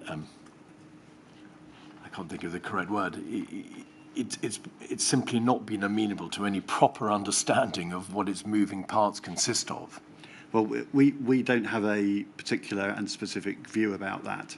But for example, we went into the pandemic without the Department of Health and Social Care having an up-to-date list of the regional directors of public health. And what is your view on that? Well, it shows that we were not prepared for the pandemic that was coming, and it showed the disconnect between the front line and the people who were responsible for planning. Turning to the question of inequalities, again, an issue which you address in your witness statement, what is the BMA's view as to the extent to which pre-existing non-clinical inequalities were taken into account and planned for pre-pandemic? Well, a number of instances had arisen, for example, when talking about respiratory protection, about the need to have close-fitting, filtering face piece masks, for example. And this wasn't taken into account. It did occur at some stage during the pandemic as people started to do this fit testing more appropriately and to take it more positively and more proactively. What is the link between fit testing and ethnic or societal Because one mask does not fit all. You know, different people have different size faces, so it was predominantly a male face that masks were built for example. So this isn't a question so much of inequalities as of ethnic differences failing to be taken account of in the context of mask fit testing. What about generally in relation to the government's approach to identifying those persons who may suffer from non-clinical inequality and who therefore may need to have a special attention paid to their needs in the context of pandemic planning? Is that something on which the BMA has expressed a view? Well, it has expressed a view. I mean, if you are referring to, for example, the way that the letters were sent out for the extremely clinically vulnerable, for example, there was a presumption that people could read and write. The way that information was given didn't include sign language, for example. So, you know, there were also inequalities in the social gradient. People went into this pandemic very vulnerable because of their health inequalities that had been getting worse over the previous 10 years. Drawing the threads together from the various topics which you've just addressed, do you set out in your witness statement a number of lessons which the BMA believes are required to be learned for future pandemics and other whole system emergencies? If you agree, say yes, Professor, rather than nodding, so the stenographer can pick it up. Do these include ensuring in future that recommendations are from pandemic planning exercises are properly implemented? Yes, it does. Highlighting existing responsibilities under health and safety law, why are health and safety legal requirements relevant to proper pandemic preparedness? What do such legal structures provide which, if implemented correctly, can assist with pandemic preparedness? Well, there is a legal duty on behalf of the employer to the employee to make reasonable attempts to protect that employee, and we feel very strongly that the information that was available prior to the pandemic wasn't heeded. So the Health and Safety Executive, for example, in 2008 had its own investigation of fluid-resistant surgical masks and showed that virus was behind each of the masks tested. So these were not protective of the respiratory tract. And we had seen a lot of everyone that comments about the influenza pandemics and future influenza pandemics talks about how unpredictable the pandemic might be in both its virulence and how severe it might be. So there should be a health and safety duty to take a precautionary approach, and that wasn't taken. And we think that that's because occupational health medicine has collapsed in this country effectively.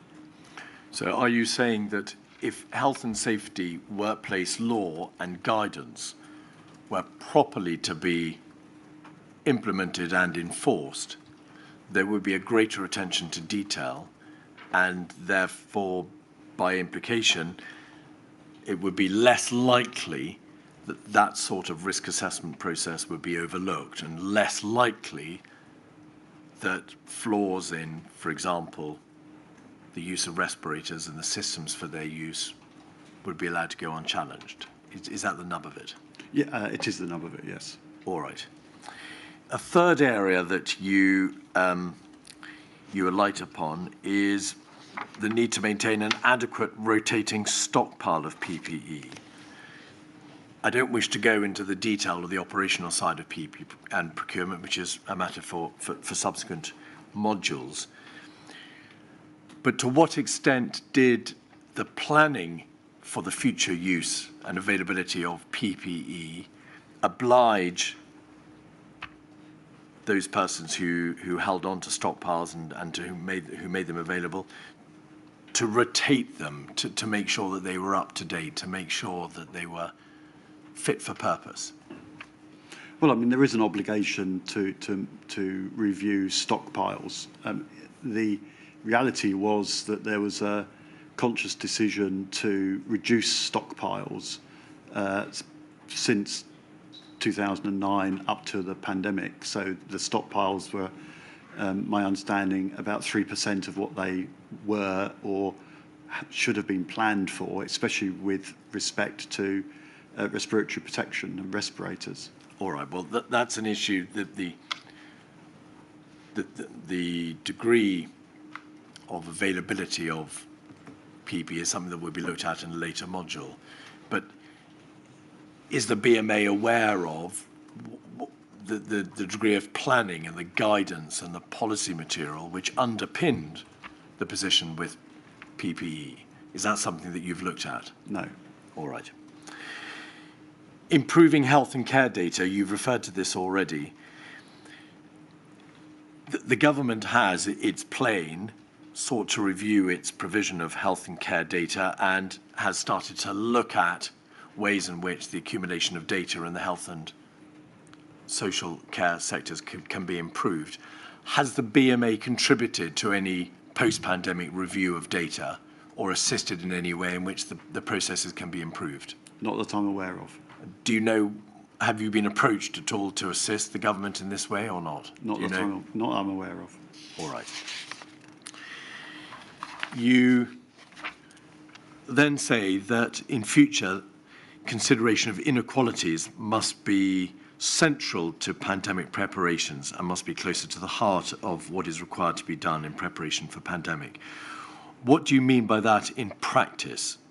Do you mean that planning documents, planning approaches, plans have to have the needs of sectors of the population and the consideration of inequalities far more clearly identified? They need to be at the forefront of all planning. Is that what you're suggesting? Yes, it does, but it's not just about the population and patients we have, but it's about our staff as well.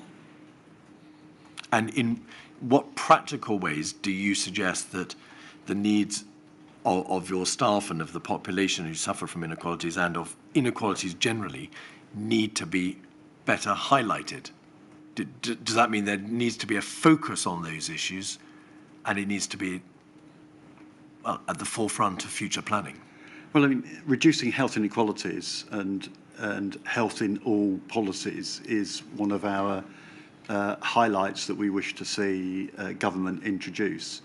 You know, the reality is that if you are in an environment where a portion of your population is sicker than another one, and it's due to social determinants of ill health, then unless you tackle those, a specific area and subset of your population will be more vulnerable to a pandemic or another flu pandemic, which will come.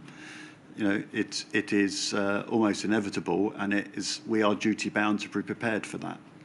So, in essence, it's not really a question of planning; it's a question of ensuring that inequalities are reduced and the health of the population, in particular those who suffer from ill health, is improved so that we are all better off for the next pandemic. I mean, that's partially true, but when it comes to, for example,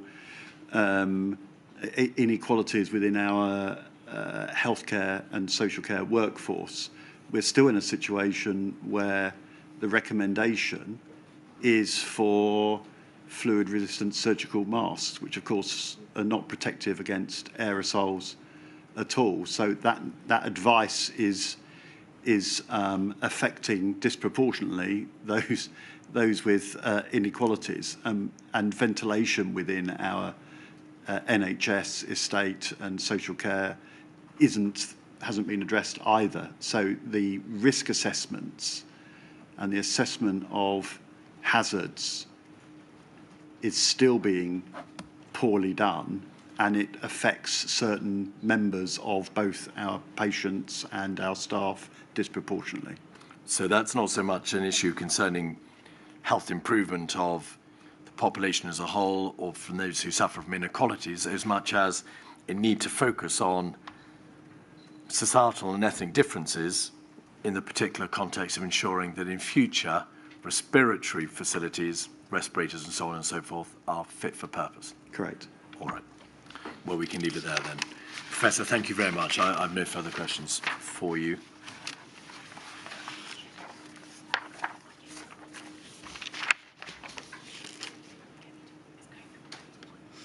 Milady, I believe you've granted permission prospectively to brief Families for Justice. 10 minutes. I have been. I've got Mr. Weatherby. It was you, Miss Munro, is it?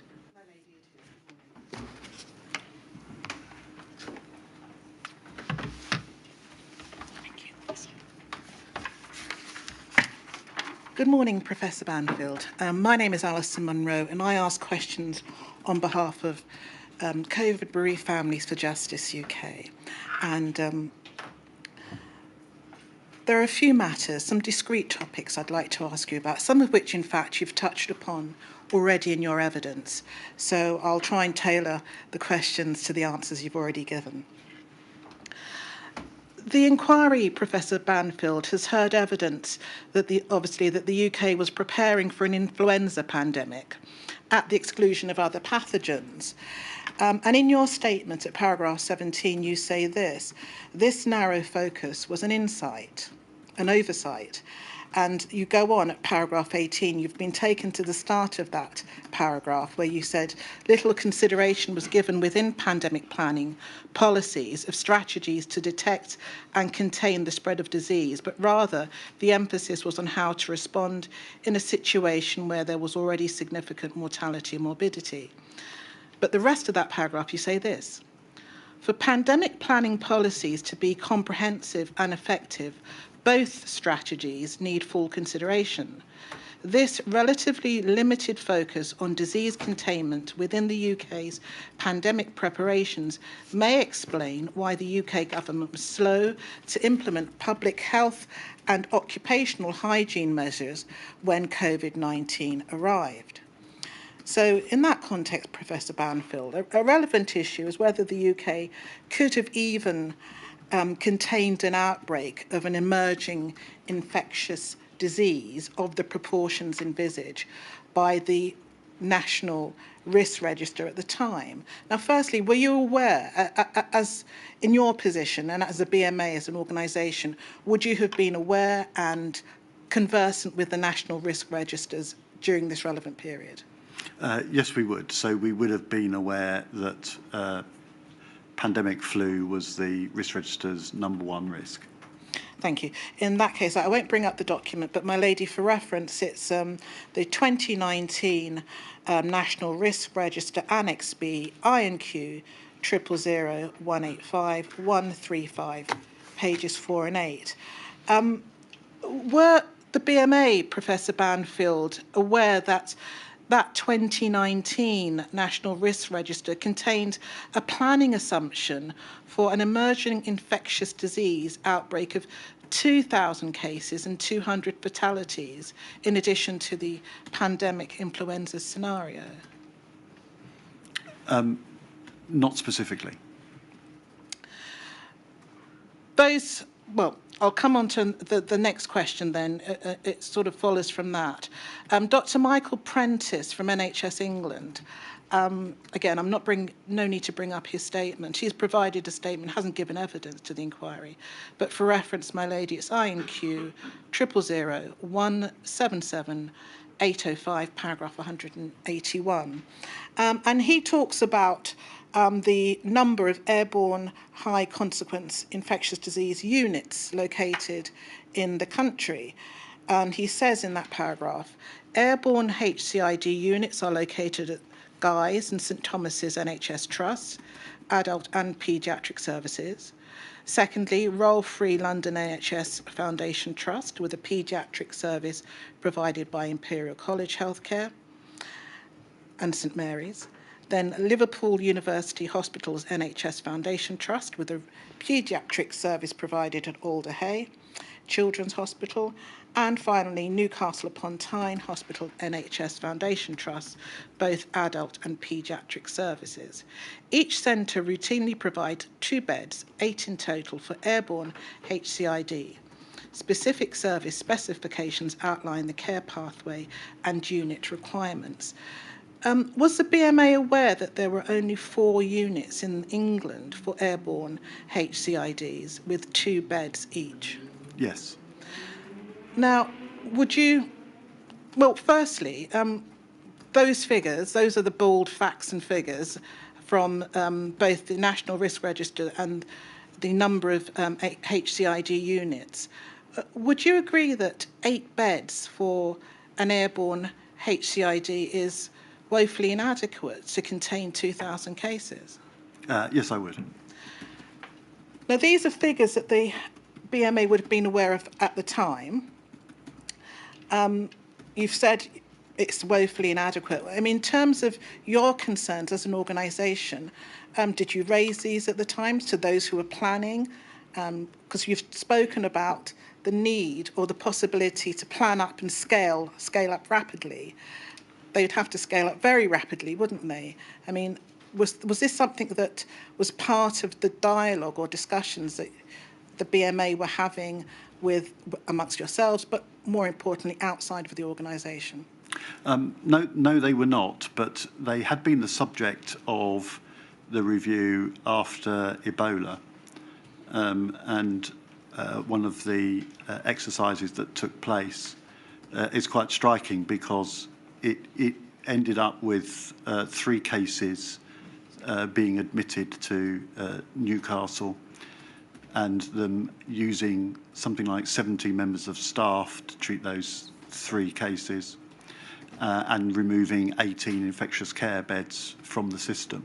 So the reason I say that is for those particular very high virulent, very high mortality situations, that capacity was not enough. When it comes to the COVID pandemic, the issue of capacity and the need to create effective isolation, either within single rooms or then cohorting, was very quickly appreciated by the medical profession because we were getting feedback from China and from colleagues in Italy.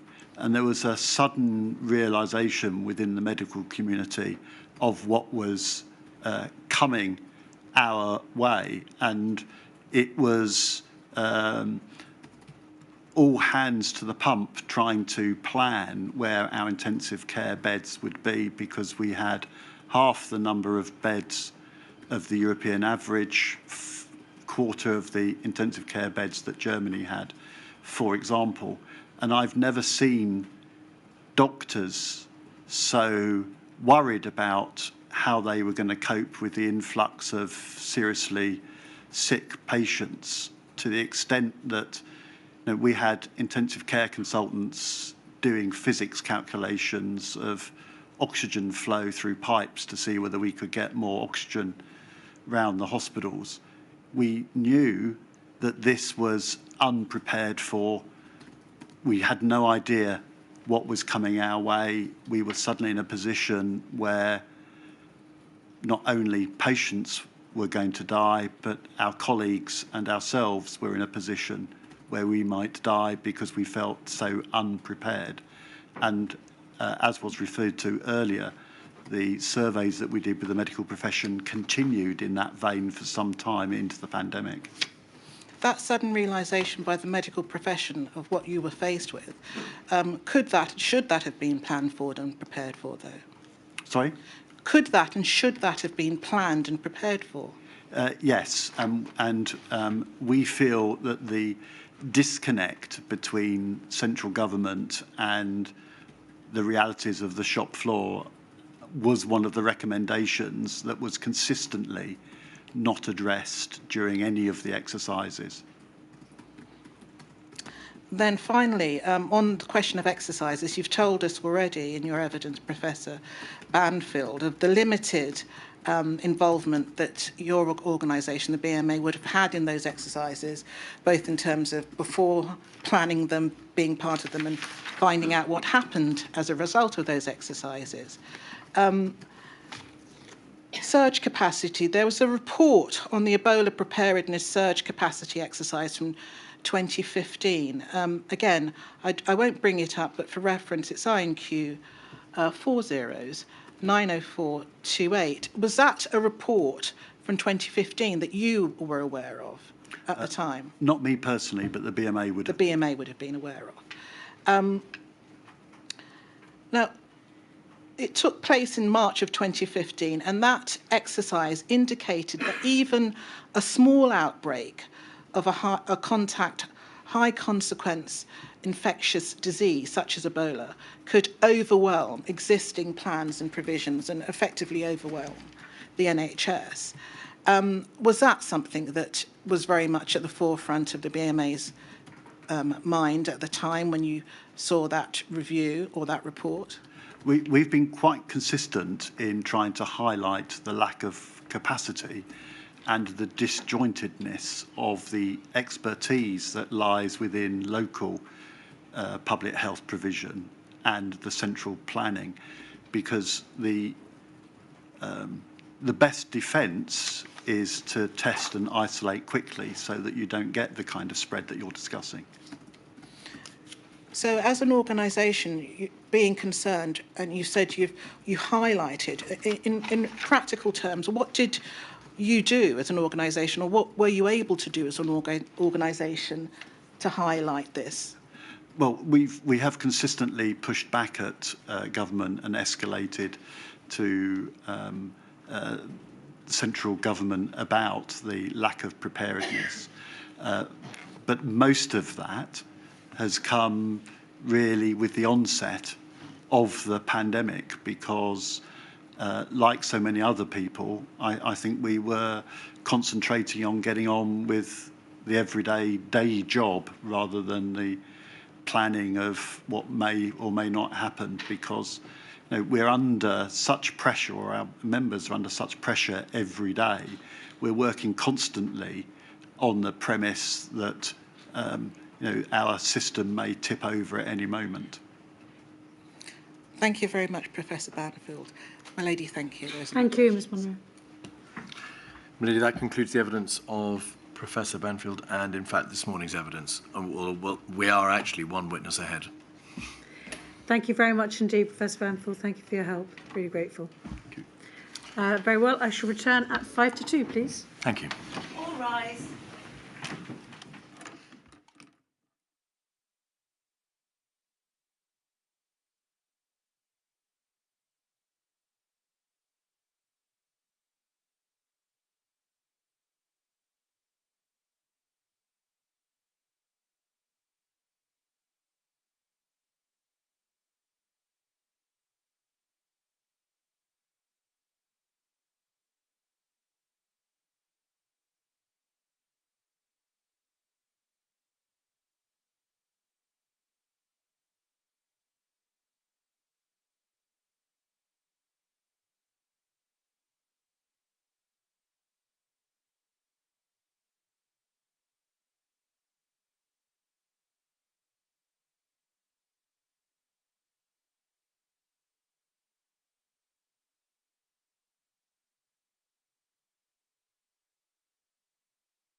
Dr. Dixon, the Chief Executive of the Health Foundation, please. I do solemnly, sincerely and truly I do solemnly, sincerely and truly declare and affirm that the evidence I shall give the evidence I shall give shall be the truth, shall be the truth, the whole truth, the whole truth, and nothing but the truth. and nothing but the truth. Thank you. Could you give the inquiry your full name, please? Yes, Jennifer Dixon. Dr. Dixon, thank you for your provision of a witness statement to this inquiry. It's dated the 14th of April. There it is, 183420. I believe that you've signed the last page and signed the declaration of truth that the statement contains. Dr. Dixon, whilst you give evidence, could I ask you to keep your voice up so that we may clearly hear what you have to say, and also try to speak as slowly as you can in order to assist our stenographer. You are, we believe, the Chief Executive of the Health Foundation. I'll come back to what that is in a moment, but it's a position that you've held since 2013. Before that, were you the Chief Executive of the Nuffield Trust, a post you held from 2008 to 2013? Correct. A Director of Policy at the King's Fund, and also Policy Advisor to the Chief Executive of the NHS between 1998 and 2000. Correct. By training, you are a medic. You hold a Master's in Public Health and a PhD in Health Services Research from the London School of Hygiene and Tropical Medicine. Correct. Are you also a non-executive board member of the United Kingdom Health Security Agency, a position to which you were appointed in April 2022? Correct. But you give evidence today, so that we may be clear about it, solely on behalf of the Health Foundation. Correct. So what does the Health Foundation do? The Health Foundation is an endowed, independent, charitable foundation, and we have a mission to improve health and healthcare for the UK population. We do that. Slow down, please, Sorry. Dr. Dixon. We fund projects and research to try to improve the health and care for the people of the UK, and we carry out research also. We are most interested in the research that you do, because much of your witness statement is concerned with the provision of facts and figures, which we wish you to talk about. To what extent does the Foundation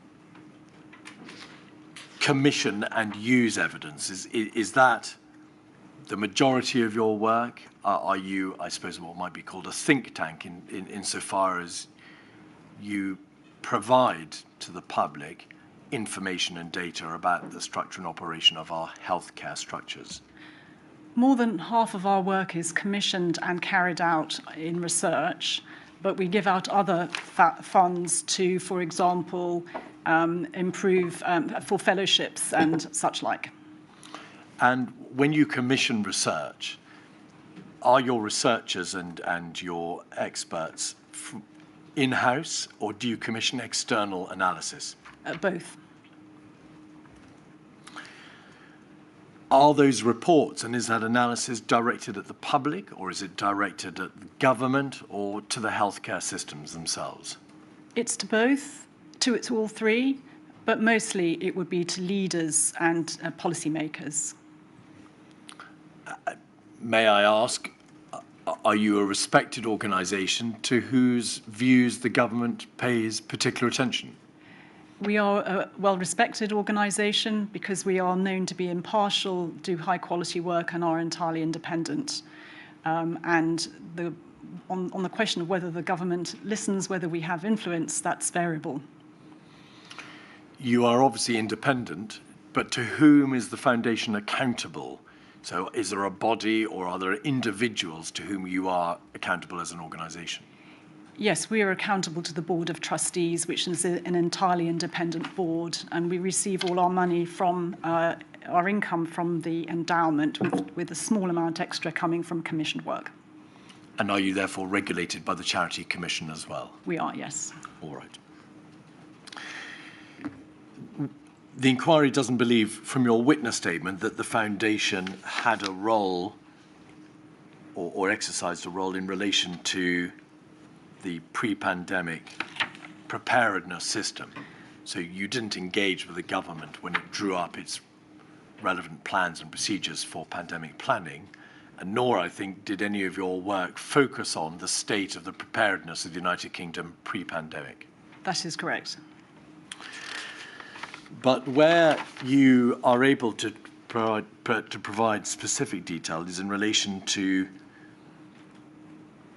bluntly, the facts and figures relating to the state of the health and care systems in the United Kingdom as they entered the pandemic and now, and also facts and figures relating to the general health of the population, and in particular, the impact on those who suffer from inequalities in terms of the receipt of health and social care. Yes, that's correct.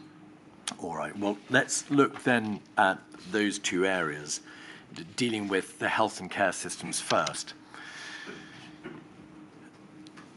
In the decade leading up to the pandemic, so in the decade prior to January 2020, what can the Health Foundation say in relation to the reductions in the levels of spending on public services generally in the United Kingdom?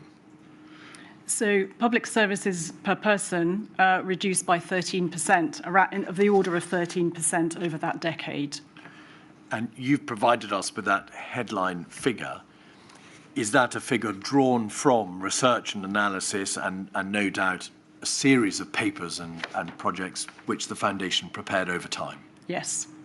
You haven't just produced that figure as a result of a request from the inquiry that you address that particular topic? That's correct. That was a question revolving exclusively around the level of spending on public services. But what about the NHS? The inquiry has received evidence already that parts of the NHS spending were protected. And there's obviously a divide between money that is spent on day-to-day services within the NHS, as well as money spent on infrastructure and the like. So dealing with those areas in turn, was core NHS spending protected to any extent during that decade prior to 2020? Core NHS spending was protected relative to other public services, but over that decade, the NHS received about half, or slightly less than half, than it would have normally expected to receive per annum compared to a long-run average. That's an average of spending, annual spending in the United Kingdom, is it?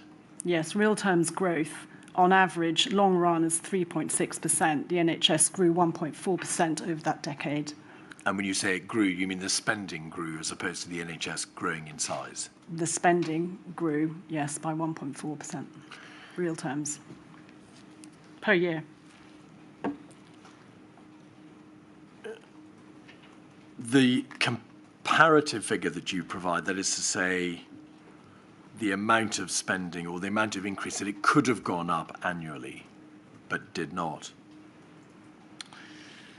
Is that a figure which necessarily takes account of any demand in the receipt of healthcare services?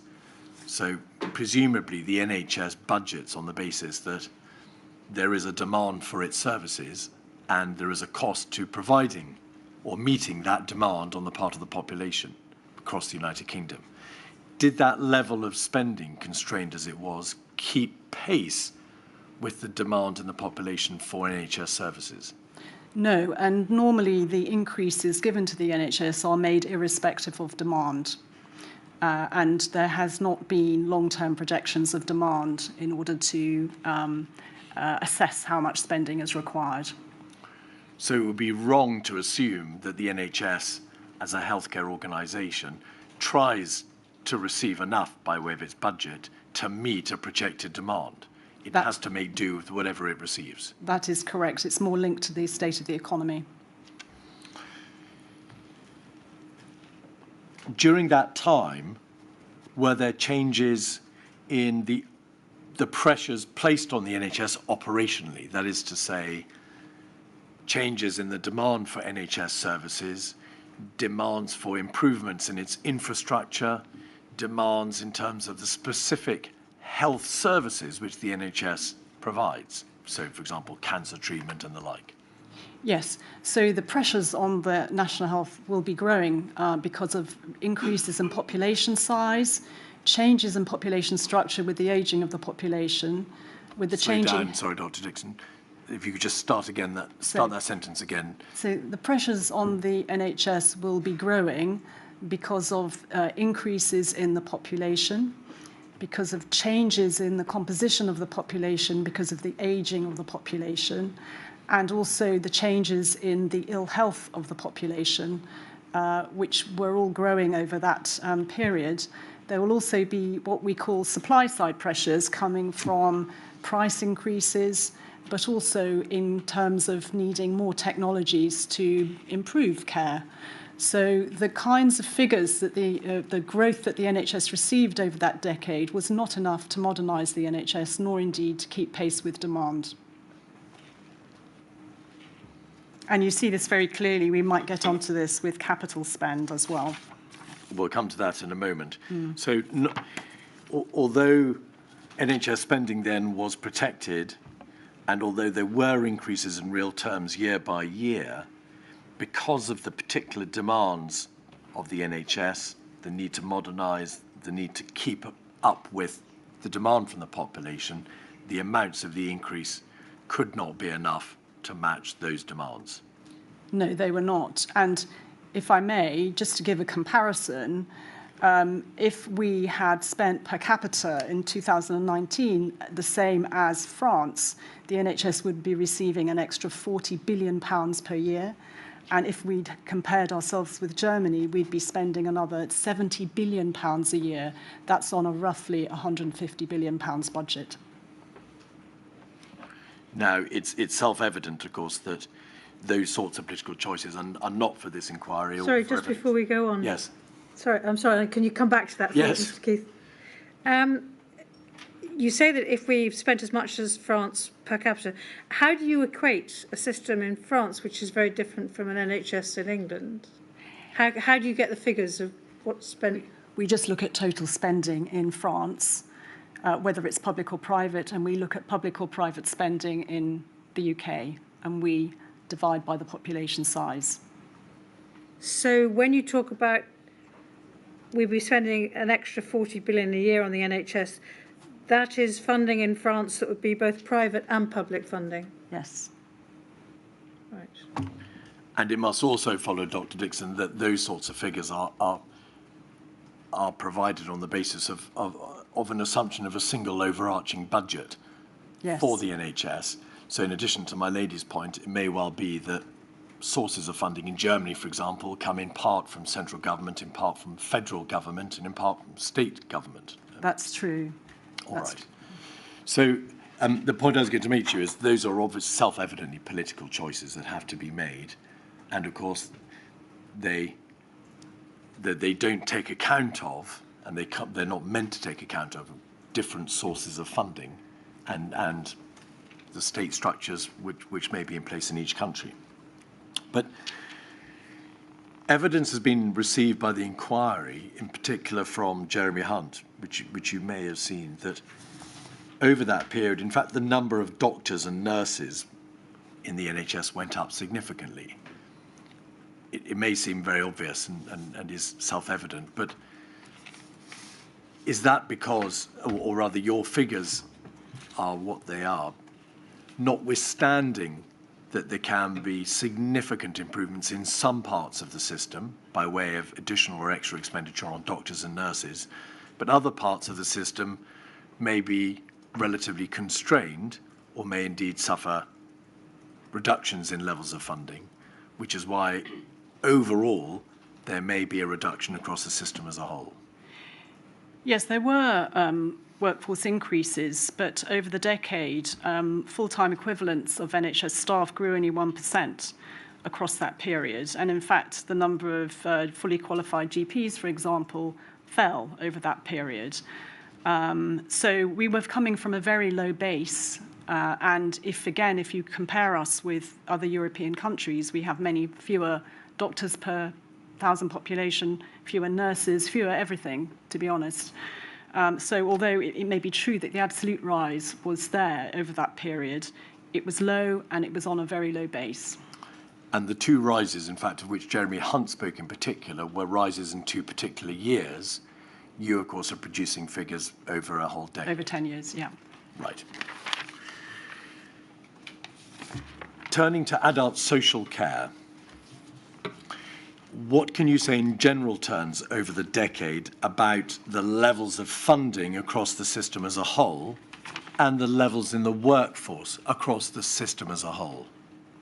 Yeah, so the funding per capita, which is the best probably measure, reduced by 12% over that decade, funding in social care, and the shortages remained pretty static over that period. And workforce shortages, you mean? In social care at 120,000, which is around 10% of the workforce.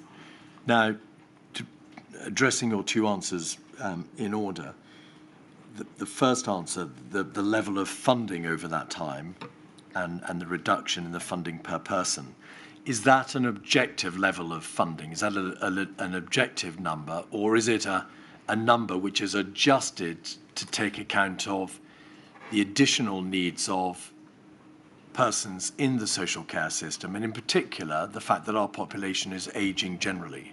This will just be a per capita figure. If you adjust for the needs of the population, then the reductions will be greater.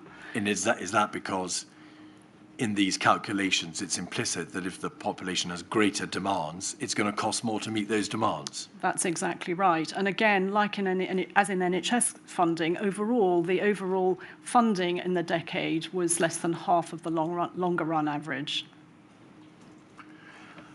How was the Health Foundation able to compute figures about the levels of workforce in the adult social care sector and on the amount of funding per capita, given the evidence the inquiry has already heard about the fragmentation in the system and the sheer difficulty of trying to quantify the various moving parts in the adult social care sector? So there will be central figures on funding, which will be collected, and we will use those figures. We won't directly collect the figures ourselves. They'll be from official sources. And similarly with the workforce, that is the true. And there are organisations that collect information, such as Skills for Care, on the overall numbers of the workforce. So you haven't sent researchers out to each care home in order to find how many people work there and how many people receive care. There are central government supplies of data. There will be central government supplies, although, as I think other witnesses have said, there is significant churn in this sector, so the numbers will be estimated. Evidence has been given of what has been termed the fragmentation of the health and care, the adult social care system in particular. What do you understand that phrase to mean? Well, in the social care system, unlike the NHS, there is no centralised authority. It's not a national care service. So there'll be 150 local authorities that will be commissioning care, and there's upwards of 14,000 different social care providers, many of whom will be very small. So I suspect that's what they mean by fragmentation. And when you say there are upwards of 15,000 organisations providing care, does that include nursing homes and care homes? It's both, yes, indeed. And they are the providers of social care to the persons in those homes? In the homes, and then they will be domiciliary care as well, provided by a range of different agencies. And are those domiciliary carers included in your figures of 15,000 odd? Yes, they will be. How do the governance and accountability arrangements work for the adult social care sector? Are they split between a number of different entities in government? There are 3 government departments that deal with social care. and 150 local authorities. So there's no one overarching department. I suppose the lead department would be the Department of Health. And social care. And social care, yes, sorry.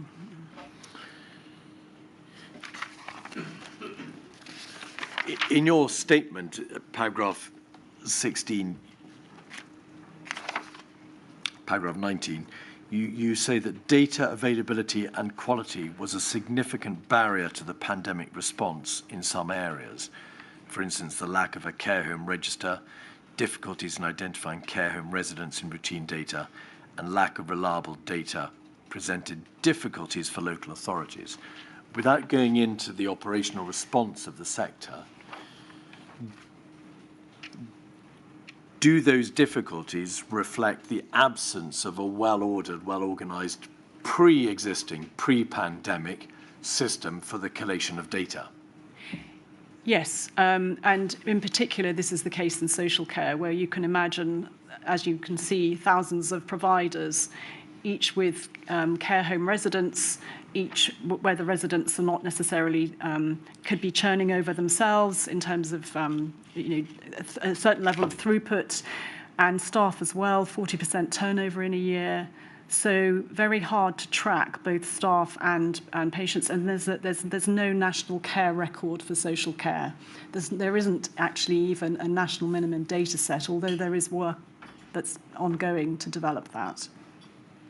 And then linking social care data with NHS sources of data is also immensely difficult.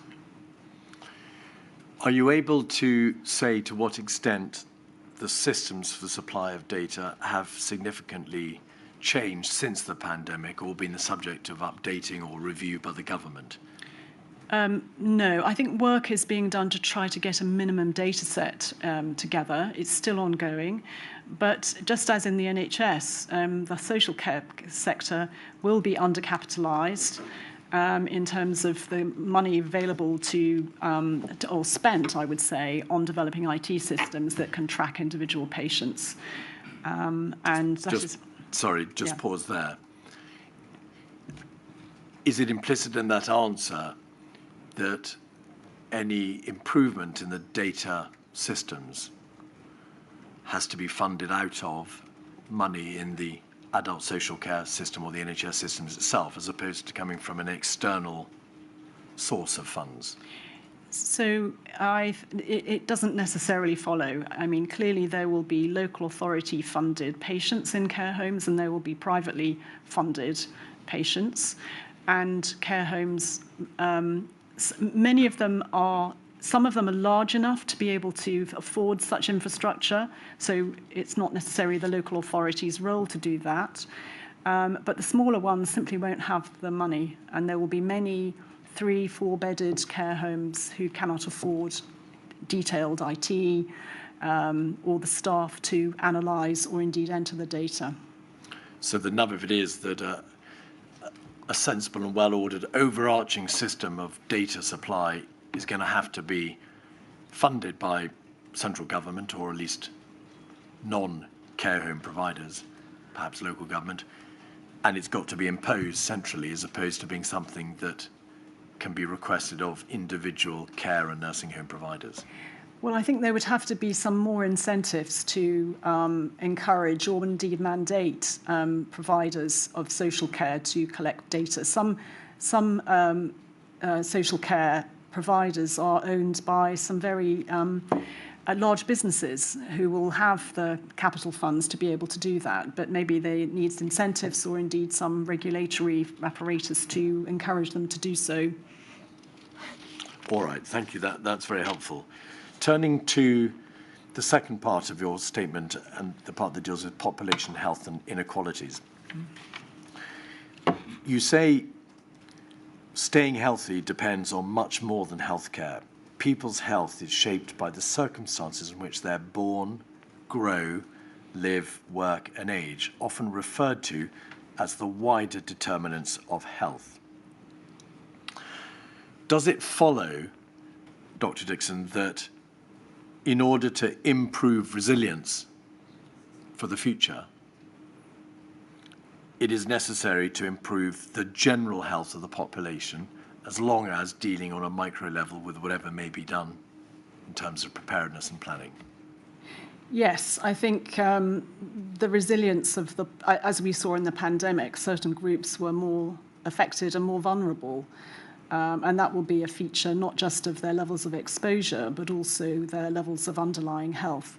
And we know that in the decade before the pandemic, that life expectancy was stalling more in Britain than in other countries, apart from the United States, and that there were significant inequalities with some areas of the country, some populations, their life expectancy actually reducing. Beyond the self-evident concern that that statistic gives rise to, why does a fall in mortality rate, why does a fall in life expectancy matter in the context of resilience and planning and preparedness? Is it because if life expectancy is reducing and health inequalities are worsening, there is more to be done, there is a greater step to be navigated before those parts of the population can be put into a state of proper resilience? Yes, I mean, I think people will be more vulnerable to any external sort of infectious disease if they're in a more vulnerable state. For example, if you have chronic diseases, obesity, and so on. And as we know, obesity has increased, chronic diseases have increased in the population. So individuals with those will be more susceptible, as we saw with COVID-19. So it is important to try to reduce avoidable ill health for the long term if we want to build resilience here. You refer in your statement to something you describe as long-term conditions, LTCs. What are they? They will be conditions that are non-infectious for which there is no particular cure, but they are grumbling and chronic. So hypertension, for example, diabetes, chronic respiratory disease would be an example, heart disease. And in poorer groups in society, those chronic disease begin when people are in their early 50s, and in the wealthiest parts of our society, they begin 20 years later in people's early 70s. So you can see that particularly people in socioeconomically deprived groups will have more susceptibility to all sorts of illness, including infectious disease, if they begin with chronic disease that early. And are LTCs also more prevalent in some ethnic minority groups? Yes, they are. They're more, well, it depends what it is, but for example, diabetes is more common in the South Asian community. So in order to improve resilience, one has to also improve health in a general sense, address these comorbidities of the pandemic, the long-term conditions, and recognise that they are more prevalent in some parts of society than others. Yes, that's absolutely right. Turning then to public health funding, the inquiry's received quite an extensive amount of evidence about how public health is provided to the population, which parts of local government, indeed, and directors of public health are concerned with public health services. Are there figures in existence which show general levels of funding at central and also local government level for public health services? Yes, there are such figures. And over the last decade, what do they show? Our figures show that in the last decade, public health funding was reduced per head by 22%. And those are the overall headline figures. That's in relation to, is that central government or central government and local government? I think it's both. I'll check, but I think that's both. And that's an overarching figure for the whole of the last decade? So yes. Beginning to end, it's reduced by 22%? It has, yes. All right. And more in deprived areas than not.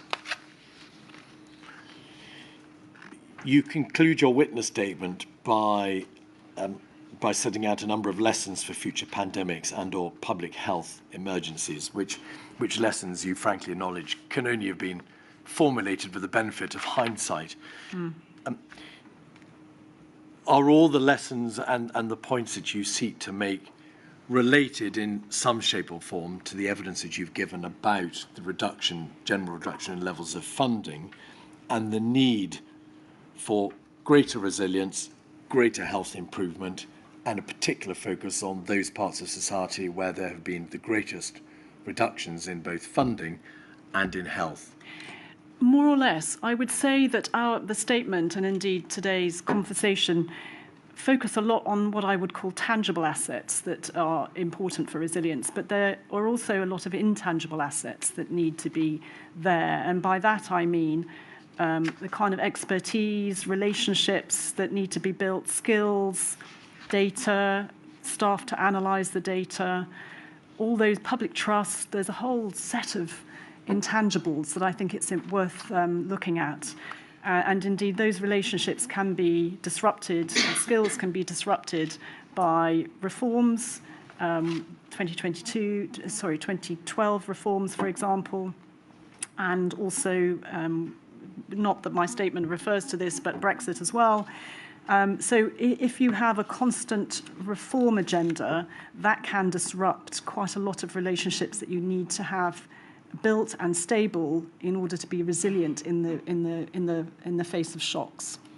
Those references in the main, for example, to the impact of preparations for a no-deal exit or perhaps from Brexit itself, but we're not going to go into that. Mm-hmm. The intangibles of a lack of a pre-existing and effective data supply system, the reductions in the overall levels of funding and so on and so forth are all in the past. They're all retrospective. Do you, in your statement, try to identify areas going forward where work can be done in order to try to bring about a more resilient United Kingdom? Yes, so obviously we talked about investment. I think that's important. To avoid excessive distracting reforms that can disrupt relationships and skills and form attrition of experienced staff. I think much more support for social care, investment in particular. We really do need a serious cross-government strategy to improve health and reduce inequalities in the way that we simply haven't over the last 10, 15 years. A lot more investment in data and infrastructure and the analysts to support them. There was, in some cases, we had data that NHS England and Department of Health did not have during the pandemic because of a lack of investment. And work on public trust. I think those are some of the biggest areas. Public trust in authority of handling the pandemic, but also in confidence in using data and linking it correctly to respond to threats. That last or that penultimate topic, public trust, is not something that features to a great extent in your statement. Why is the maintenance or the promulgation of trust in public bodies relevant to the health of a population or health improvement, or to dealing with the inequalities in society and the health determinants that you described? Why does it matter that there is trust in government? Well, I think in pandemic situation, I mean, you want people to be able to take notice of information that may help them reduce their risks. And also, you really want to encourage trust in vaccines and to reduce vaccine hesitancy where that's based on misinformation. So you need trust and authority in both those counts. And is that relevant to a system of preparedness and planning as well as to a system of vaccine provision?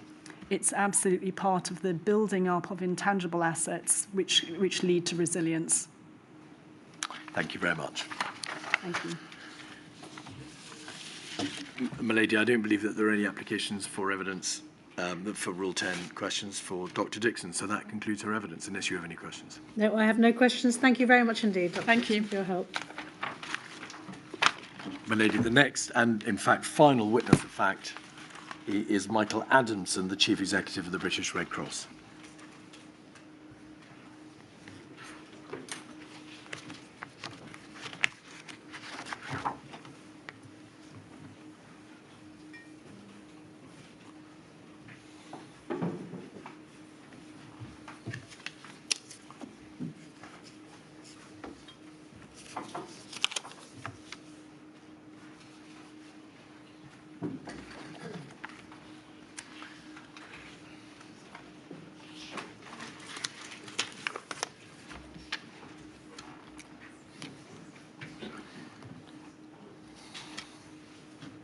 solemnly, sincerely and truly I do solemnly, sincerely and truly declare and affirm that the evidence I shall give shall be the truth, the whole truth, and nothing but the truth. and nothing but the truth.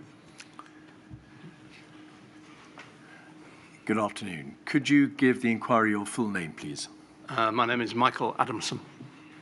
Mr. Adamson, whilst you give evidence, could you remember to keep your voice up, please, and also speak as slowly as you can, so as to aid our stenographer.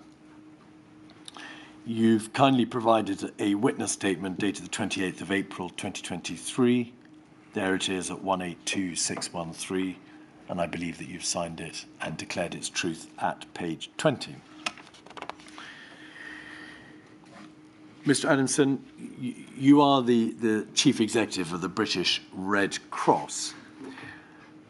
Are you also currently the co-chair of a partnership called the Voluntary and Community Sector Emergencies Partnership? Yes, I am.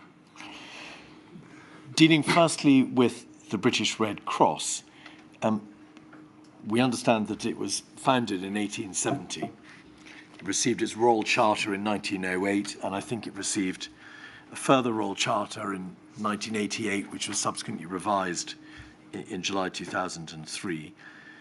It's a very well-known organisation with around about 12,000 volunteers and 4,000 staff.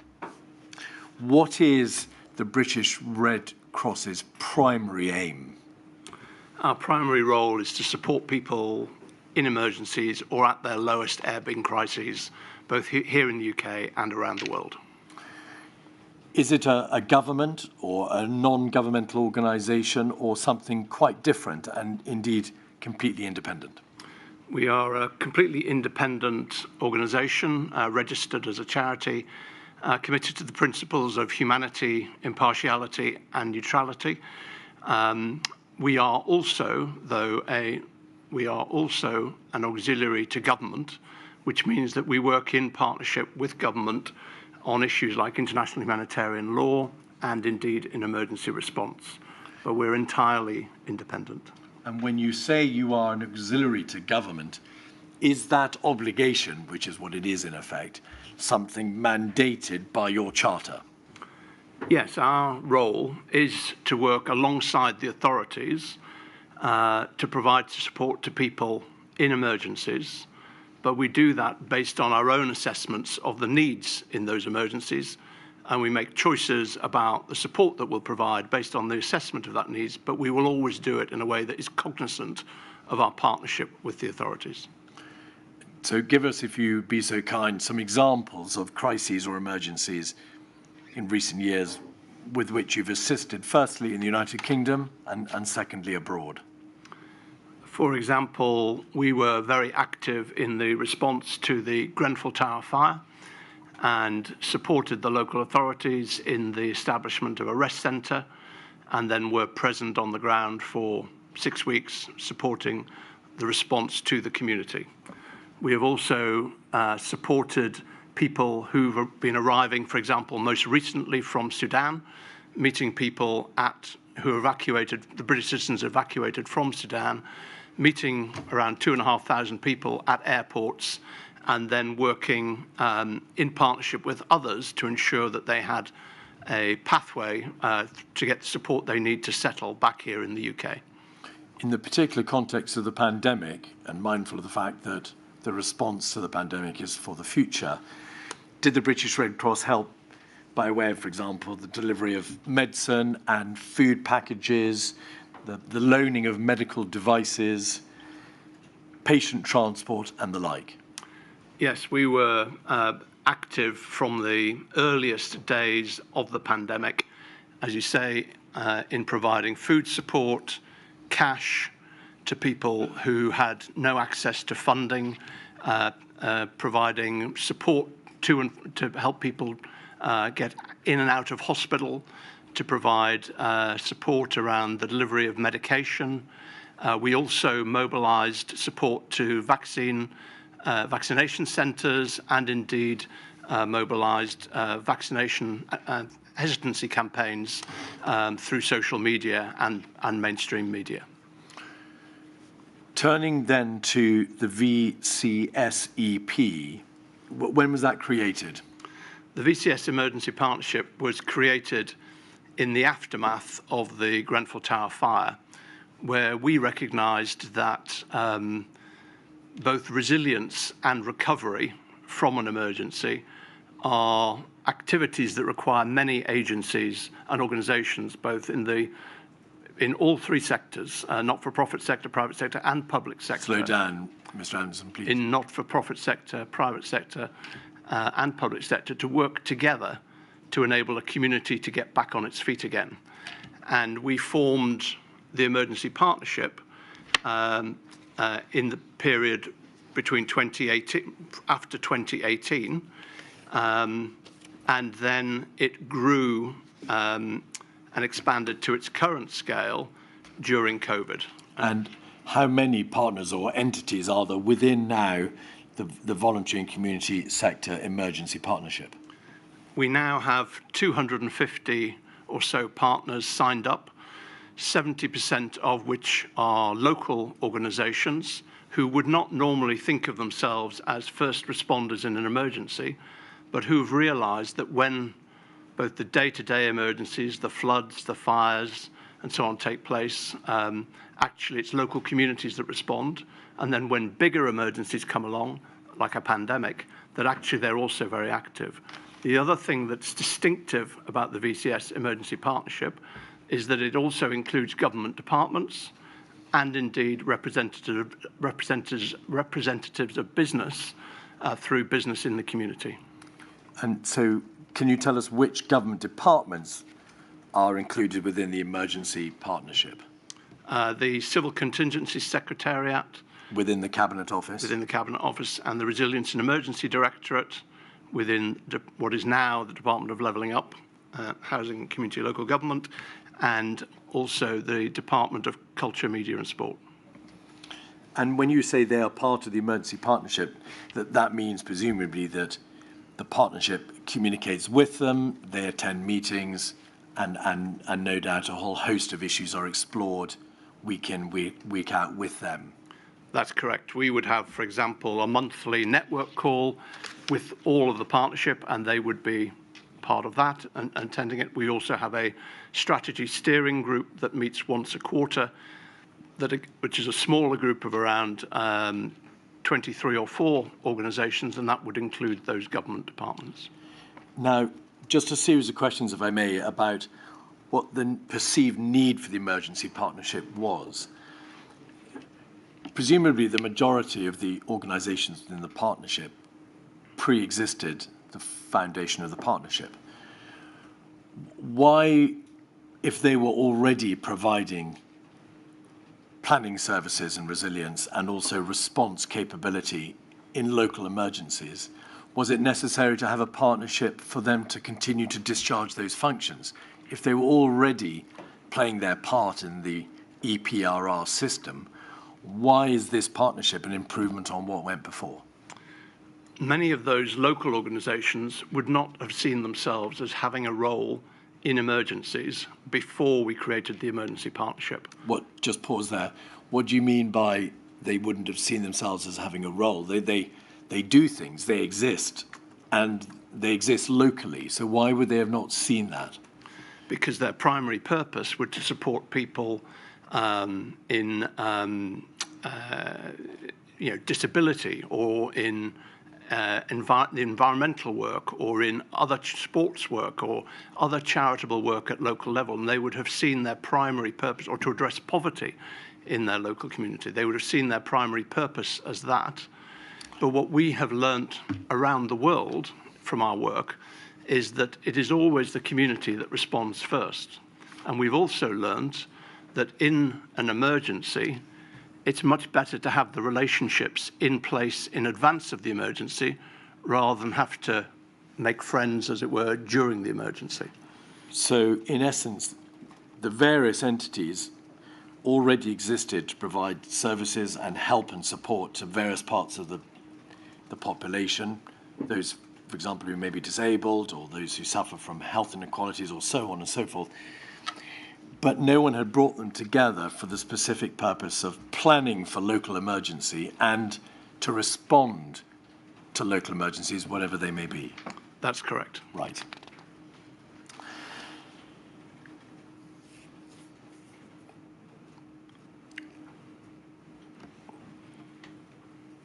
Why is it necessary for the emergency partnership and the entities which make up the partnership to do the jobs that they now do in terms of local planning, local resilience, local response?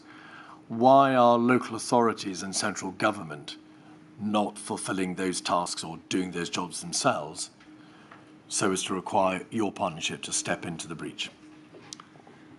I think it's fair to say that the dominant thinking in the world of emergencies would be based around command and control structures, around gold, silver and bronze, and for example, to put out both the actual or the metaphorical fire.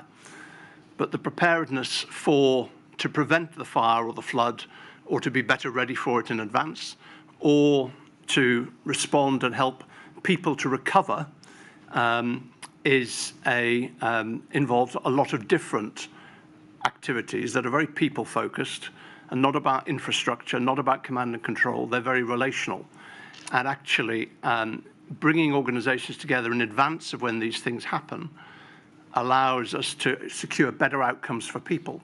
And it's not a criticism of the National Health Service or a local authority that actually there is a need for the voluntary and community sector emergency partnership.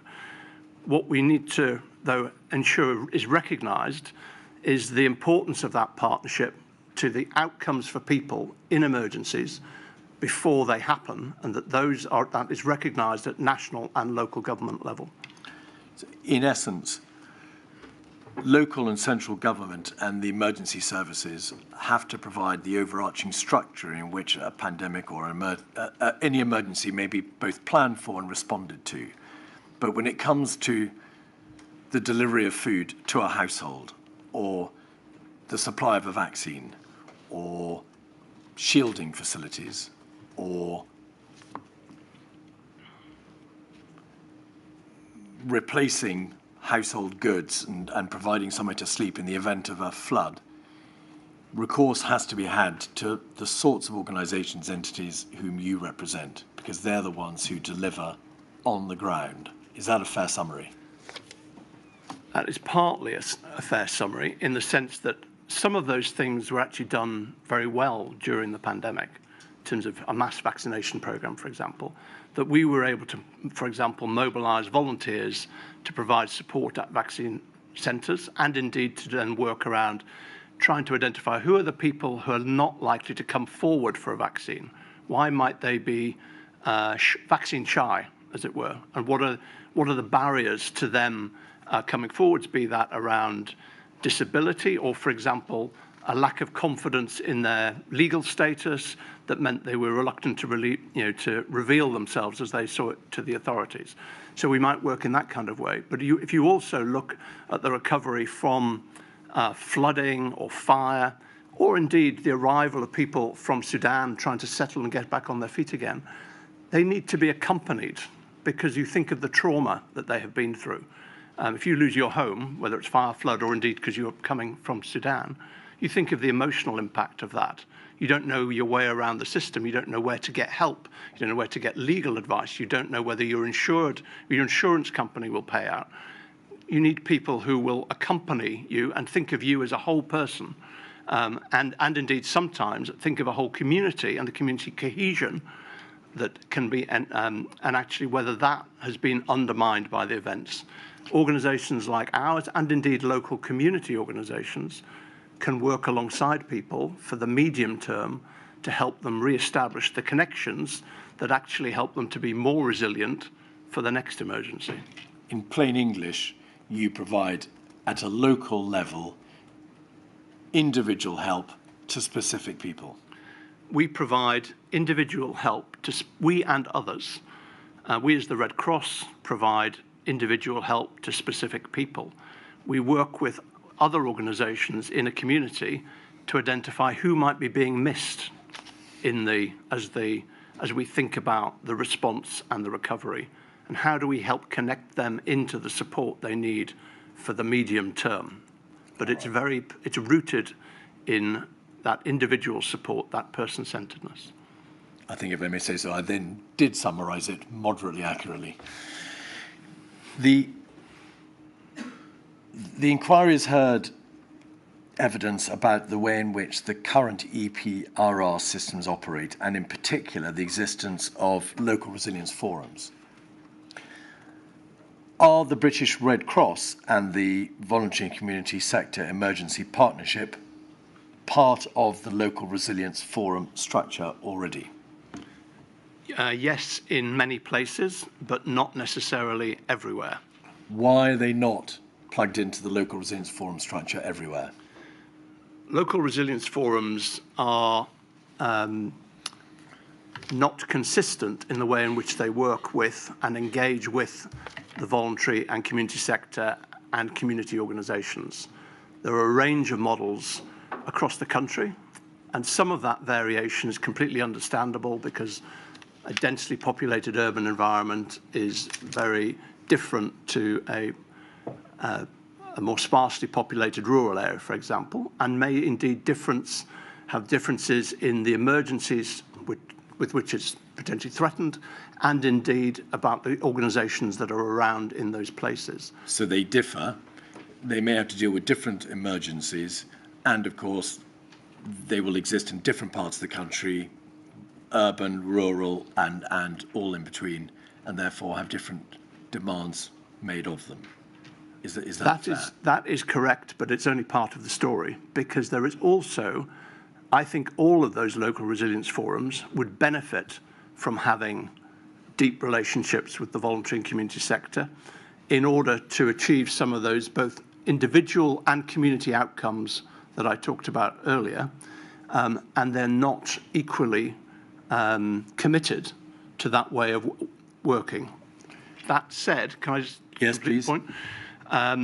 I think there's been a significant development in the orientation and willingness to engage with the voluntary and community sector coming out of COVID, because we all lived through it, for the best part of 2 years, and relationships were forged. The question is, what do we learn from that for the future, and what needs to be put in place to ensure there is that consistency of intentions around the outcomes that can only be secured in partnership between statutory and voluntary and community sector organisations for the long run? How do we make sure that that is secured for the future? That was to be my next question, Mr. Adamson.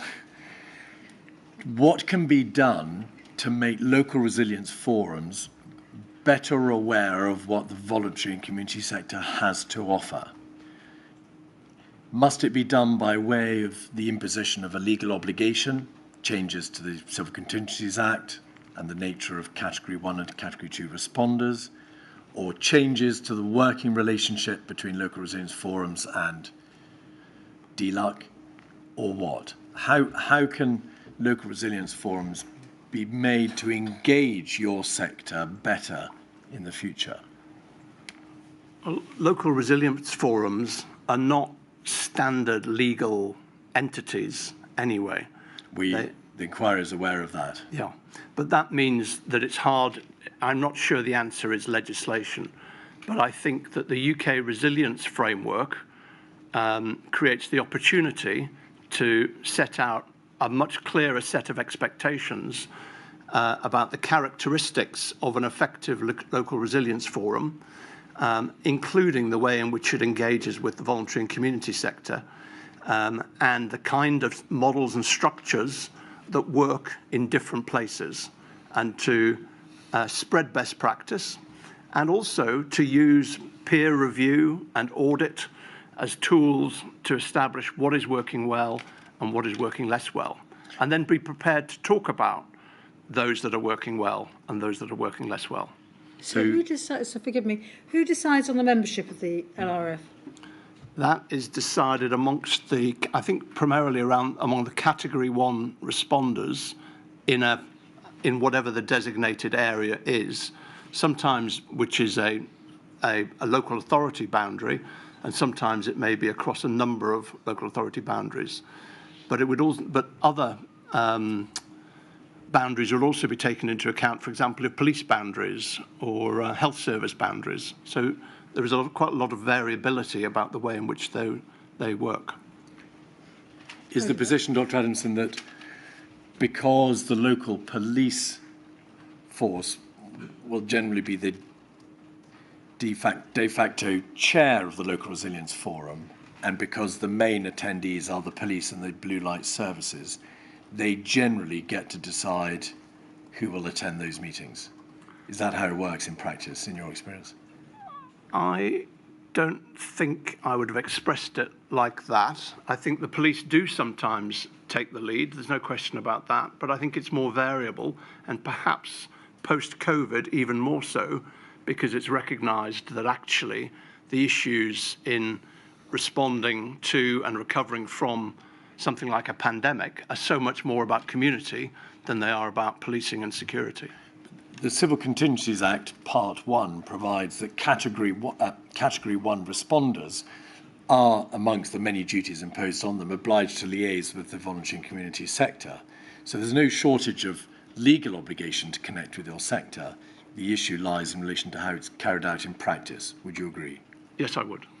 You refer also to the National Resilience Guidance. By that, did you mean the National Resilience Framework, in particular the document which was published by Mr. Dowden, the Deputy Prime Minister, and the Cabinet Office in December of last year, the National Resilience Framework? Is that the sort of guidance you had in mind when referring to the existence of a structure or a guidance required to place expectations upon your sector as to what it can do? Yes, we see the UK Resilience Framework that was published in December 2022 as a step forward in setting out a whole society approach to the way in which we think about resilience, that recognises, that brings people much more into our thinking about resilience, as opposed to just about infrastructure, important though that is. The challenge for the UK Resilience Framework is actually that the strategic implementation plan, or the roadmap, is incredibly high level, and we would like to see a much more detailed roadmap or strategic implementation for all of the different components of the UK Resilience Framework that we could develop in partnership with the Cabinet Office and indeed the Resilience and Emergencies Directorate to really live that whole society approach from now about what needs to be in place to enable people better to be better prepared for emergencies in the future and to better recover from them. So you would say that the National Resilience Framework does not go far enough in setting out what can be done, what the expectations are reasonably upon your sector, and in identifying a route map going forward to bring about practical change? I would frame it more positively in the sense that the UK Resilience Framework came out in December. We're now at 22, we're now in July 23. Now is the time for a detailed roadmap of what is required. We think that the quality of conversation has improved since its development. We also welcome the development of a kind of split of the role of the Director of the Civil Contingency Secretariat from the Director of Resilience, because we think that resilience has been the poor relation of emergency preparedness and response for too long. So it is welcome that there's a director in charge of that. We would like to see that go further. We would like to see a minister for resilience, because at the moment, resilience is the responsibility. Slow down, please, Mr. Adamson. We would like to see a minister for resilience, because at the moment, those responsibilities fall to the Paymaster General, and we don't whatever the qualities of the Paymaster General, we don't think that signals a serious commitment to national resilience, particularly when the Paymaster General has a range of other responsibilities. I'm going to pause you there because Milady's had a great deal of evidence from Cabinet Office witnesses about that and from politicians about the need for a minister to be in charge of resilience unencumbered by other obligations.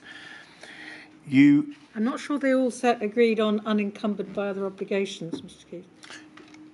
I stand corrected. Yeah, that is correct. There was a variety of views expressed across that. What would you be recommending? We think 2017 was a watershed year with the Grenfell Tower fire and the terror attacks. We've then had COVID.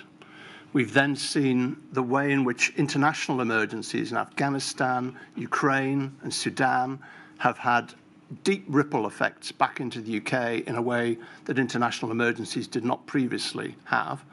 And therefore, we think that we as a nation need to be much more prepared for a world of multiple simultaneous emergencies that will affect us in the future, and that therefore there is a requirement for a minister who is fully committed to thinking through what is a resilient strategy for the nation. And that required the risk, if you like, the risk profile has changed. Thank you. So fully and solely committed? Yes. Yeah. Mr. Adamson, a few moments ago I asked you some questions about the legal obligations in Part 1 of the Civil Contingencies Act 2004. And I noted in my question to you that Category 1 responders are required to have regard to the activities of certain voluntary organisations. I think that's Regulation 23, and I'm very grateful to those behind me for reminding me of that. Do you have a view as to whether or not the current terminology in that legal obligation, that is to say, the requirement upon Category 1 responders to have regard to activities of certain voluntary organisations, should be strengthened? I ask because I think you were asked this very same question in the context of the inquiry into the Grenfell Tower fire, and you answered yes, if I can remind you, to that question when it was put to you in that inquiry. We still believe that would be desirable. The reason we do, though, think that the new UK resilience framework is very helpful in setting out strategic intentions around a whole society approach to how we build resilience and the ability to respond to and recover from emergencies. That means that there is an implicit strengthening of the have regard to phrase. But of course, we would welcome phraseology in law that was stronger than that phrase of have regard to. The framework itself, as you know well, makes reference repeatedly to activities which the government is already undertaking to carry out, as well as to specific activities and acts which are due to be complete by respectively 2025 and 2030. So it would seem, Mr. Adamson, that there isn't room in the current framework for the additional sort of plans of action or route maps of which you've spoken, because the framework is already committed to a particular timetable which doesn't include the matters that you've spoken of. So would you also welcome a tightening up of that national resilience framework and a further, more detailed commitment to the sorts of changes of which you've spoken? Yes, we would. We have chosen to interpret the word framework in a positive way, which is, and that there is a framework set out of action, but we think that a much more detailed roadmap and implementation plan is required to deliver what is set out there. All right. A further discrete topic, if I may. To what extent does the voluntary and community sector, and in particular the emergency partnership, take part in national exercises or simulations for civil contingencies, emergencies? Do you attend exercises? Are you invited to attend them? Do you attend as participants or as observers? With both my Red Cross hat on and VCS Emergency Partnership hat on, yes, we are part of exercises and have been for many years, and indeed most recently took part in the Mighty Oak exercise, which was looking at the impact of a complete power outage on the ability of the nation to cope. What I would observe is that, and this is very relevant to the UK resilience framework, is to ask the question of whether anyone is taking account of, when we look at the risk register, and we welcome some of the updating of the National Risk Register, and you look at the mix of local and national exercising that's taking place, is that a proportionate response to the National Risk Register against which we're planning? And is that covering the whole country against the kind of risks that different parts of the country might face? And indeed, in relation to your question, are the voluntary and community sector being properly integrated into those exercises? So my answer is yes, we are included, but I think that the reflection of the change in the risk profile that we face, as I described earlier, means that we should also be making sure that the exercising we're doing locally and nationally is being done in the right way and relating to the risk profile we now face. You mean the role that you play currently in national exercises and simulations needs to be better thought about and better targeted. The risks for which the exercise exists need to be thought about to a greater degree, and your role in the meeting of those risks needs to be thought about also to a greater degree. Yes, I do. Finally, in your statement, paragraph 57, you identify a number of key areas where lessons should be learned from the pandemic for the future. Are they advanced, not by way, in fact, of specific steps that can be taken, but more by way of general principles that ought, in your opinion, to be applied? That's correct. Devolving power from central government to local government and better coordination of preparedness and response at a local level, the first one.